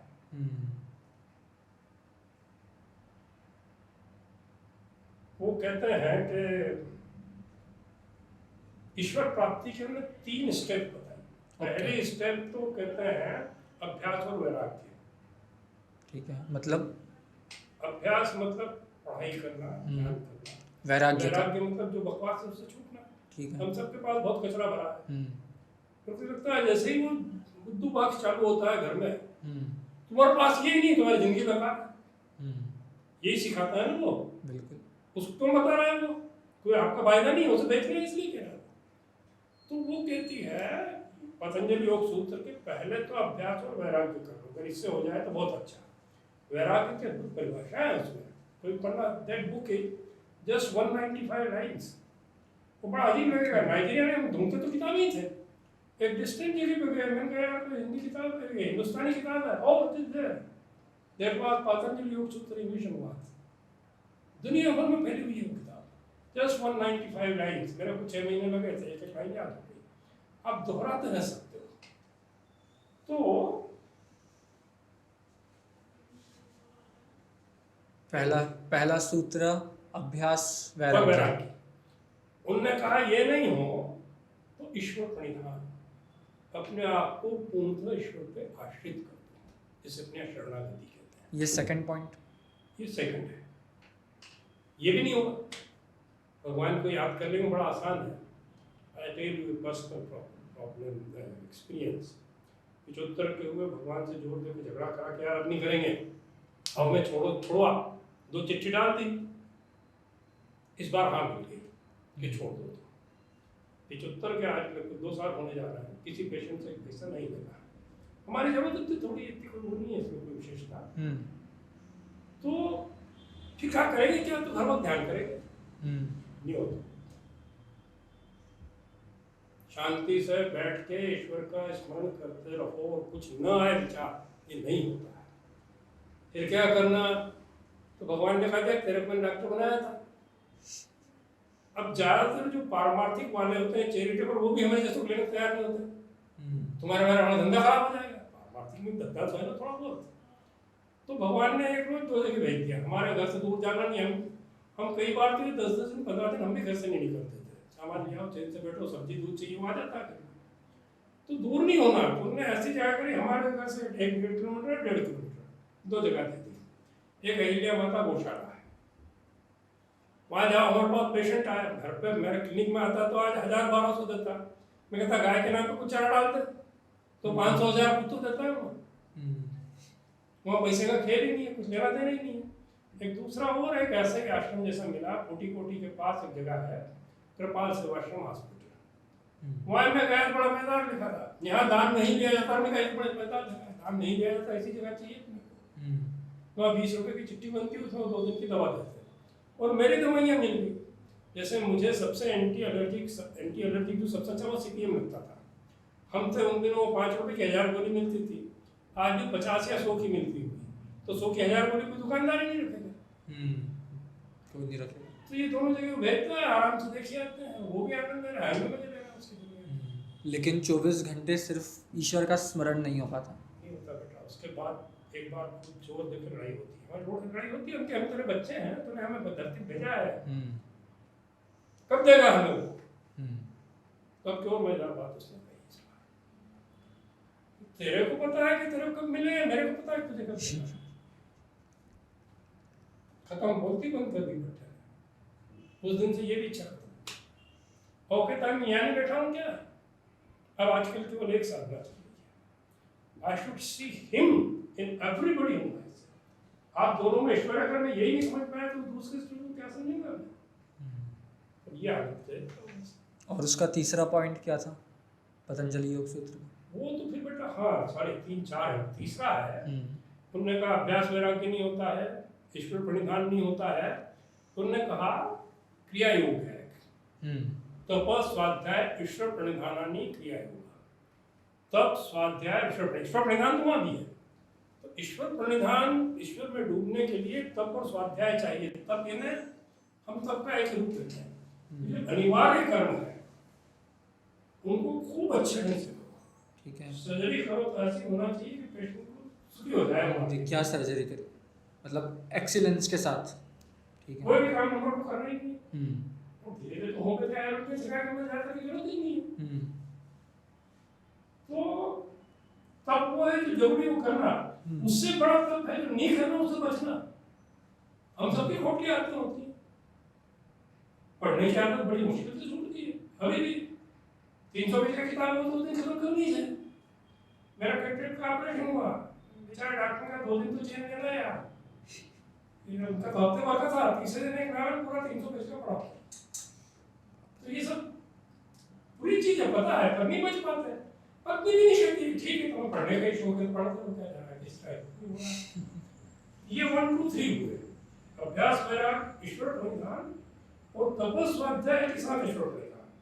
तब ये होगा स्वाध्याय को खूब पढ़ो, अगर खुद नहीं पढ़ोगे तो दूसरों के बताए रास्ते को सही मानते रहोगे। और अधिकांश व्यक्ति अपनी एक अच्छी उपमा है, अंधे ने एव नी माना यथांधा, खुद अंधे हो, अंधे की तरह आपको वहां ले जाके गिरा देंगे। अधिकांश पढ़ने में रुचि नहीं है।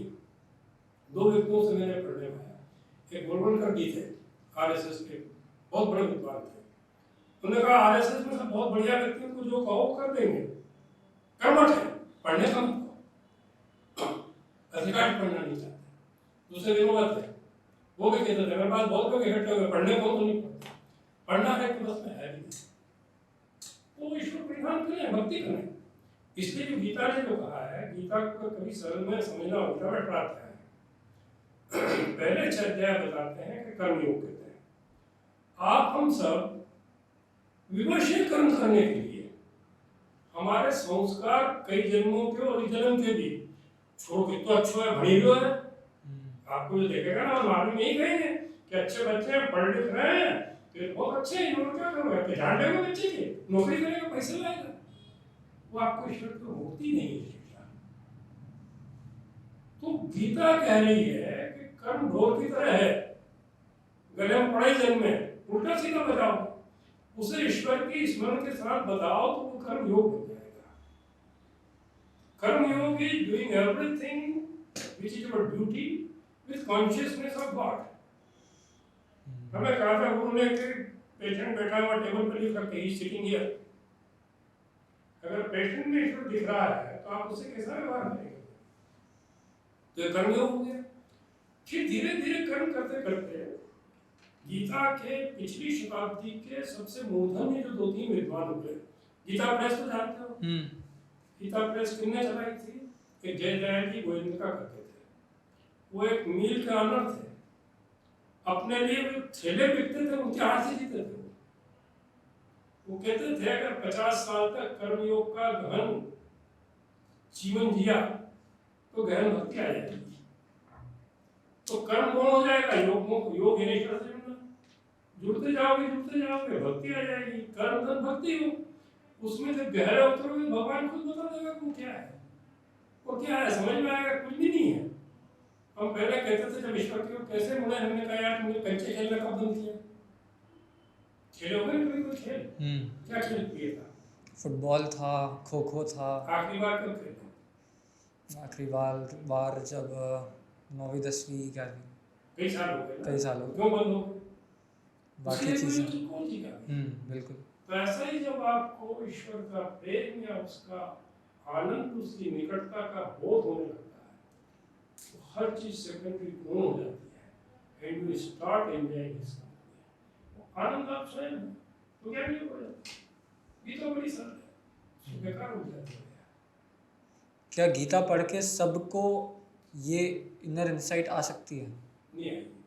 नहीं आएगी। कई जगह बनता है। वो कहती है हम सब में 3 तत्व हैं जिससे हम बनते हैं। सत, रज और तम। तम जो है वो आपको अलग होने की अनुभूति देता है। ये कमरा है, ये सब कुछ नहीं होते, यहाँ सब उजाला है। अंधेरा है फिर हम रोशनी कर रहे हैं। तो पहले अंधेरा होता है तो आप सबसे अलग होने की अनुभूति पाते हैं। आई एम समथिंग, ये मेरे अंधेरे का द्योतक है, तो तमस का द्योतक होता है। और मैं हूं तो मैं गति करूंगा, गति जो है वो रच है। सत्य जब आता है तो धीरे धीरे समझाता है कि जब हो रहा है कर कुछ भी नहीं रहा। गीता में 18वें अध्याय में बड़ी महत्वपूर्ण चीजें हैं। रत्तम ये सब समझाया, कर्म क्या है, ज्ञान क्या है, कर्ता क्या है। तो उसमें ज्ञान की परिभाषा दी थी। सर्वभूतेषु येनैकं भावम् अव्यम्येक्षते। सारे अस्तित्वों में जब एक ही अस्तित्व बोध होने लगता है, अविभक्तम विभक्तेषु, जो विभक्त में अविभक्त है। देखिए आप हम 3 अलग अलग दिख रहे हैं, ठीक है? क्यों दिख रहे हैं? क्योंकि हमें जोड़ने वाली हवा दिखनी नहीं है हमें।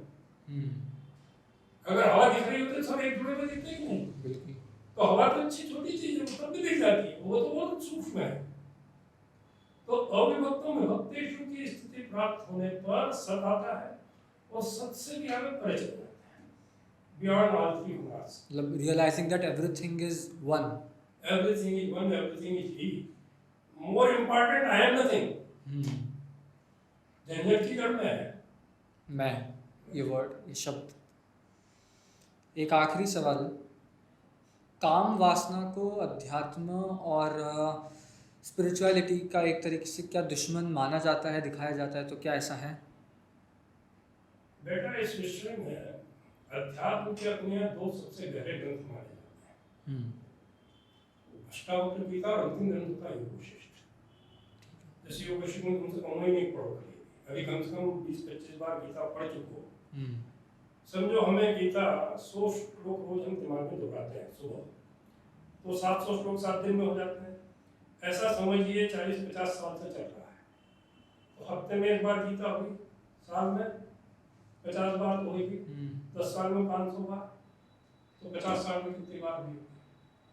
उसके बाद जब वो अंदर झांकते हैं समझ आ रही है ये सब तैयारी नहीं, तो समझ नहीं आया ठीक से। तो संस्कार बहुत प्रबल होते हैं। और भगवान ने दुनिया बनाई है ना, किसी अच्छी बच्ची को तुमने बनाया होगा तो उसको बुरी क्यों कह रहे हो? नारी या विवाह या सेक्स अपने आप में कोई बुरी चीज नहीं है। समाज में अगर सब ब्रह्मचारी हो जाते तो आज आपको होते ही नहीं। Rajneesh has used a very wonderful phrase. आपको हमको क्या कहते हैं रजनीश मालूम है?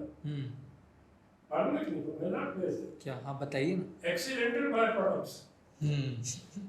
We are all accidental by products. देखिए इंजीनियरिंग में हम लोग आ गए क्योंकि हमें आने की इच्छा थी, हमने जन्म ले लिया।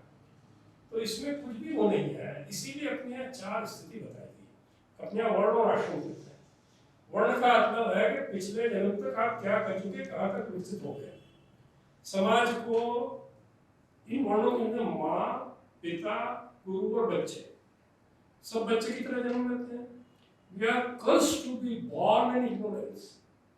अज्ञान में जन्म लेना हमारी व्यवस्था है। But to die in ignorance is not necessary.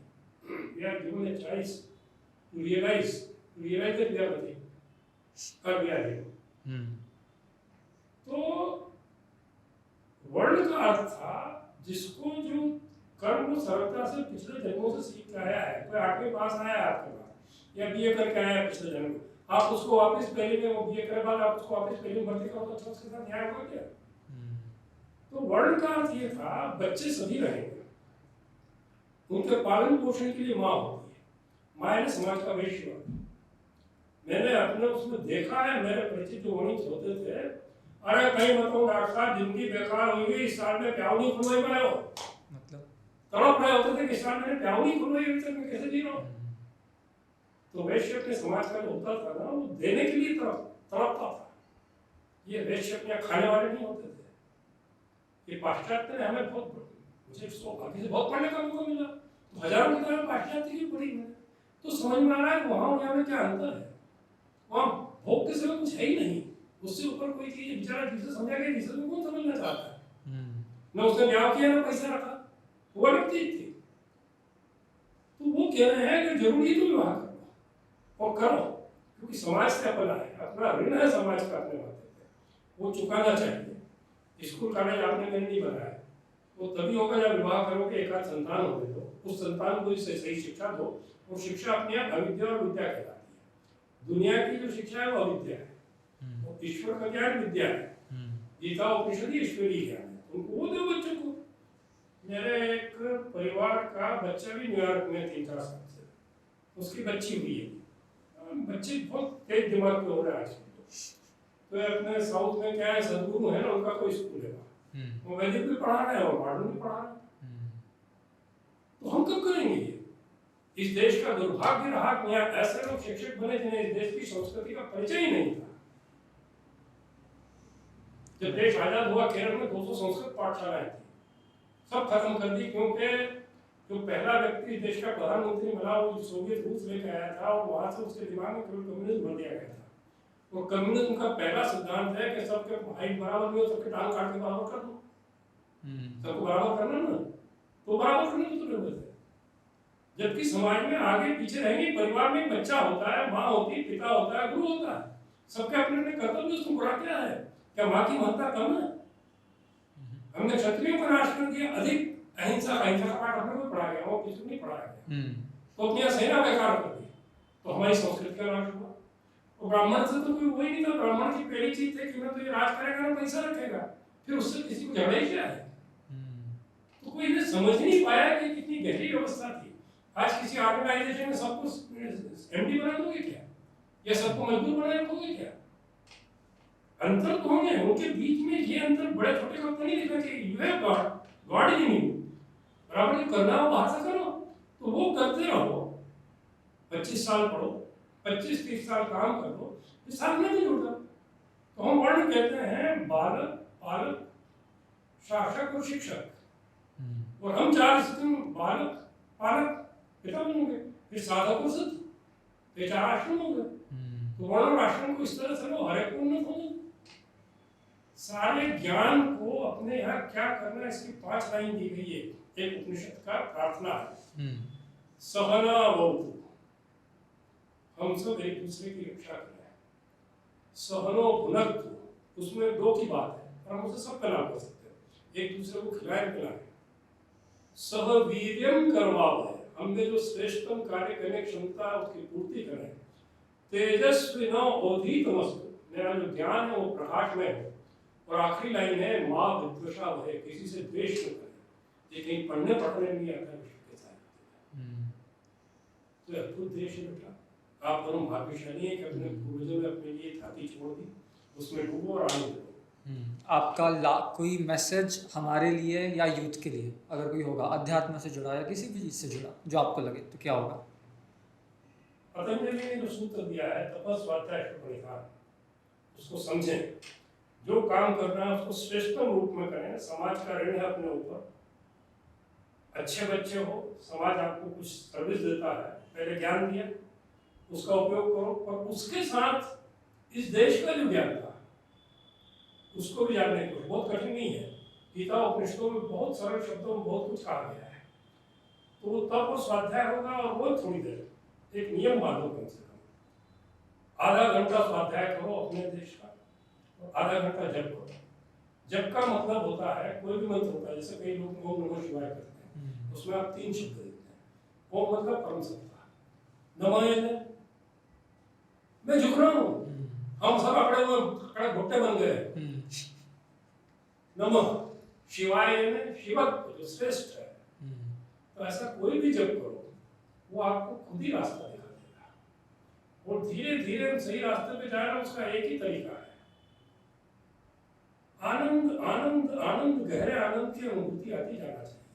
किसी को देख के द्वेष नहीं आए, किसी में क्या अच्छाई देखने की क्षमता विकसित हो जाए, तो आप तो आनंद पाओगे, दूसरों का आनंद होगा। और ये हमको पूछना कैसे करें। हमारे बड़े परम अच्छे संत हैं, वो कहते हैं इसको करते हुए कैसे करें मत उठाओ, लड्डू कैसे खाएं सब पूछेंगे क्या? नहीं। खाओ। चलिए, आपका एक्सपीरियंस कैसा था आज का? अच्छे बच्चे बनाए भगवान ने, वो आनंद दे रहे, मुझे मेरे आनंद बांटो। आपने मुझे आनंद बांटने का अवसर दिया, हम सब उस आनंद में डूबे और बहुत बहुत धन्यवाद आपका, आपके सारे नॉलेज और बात। Thank you. शुक्रिया।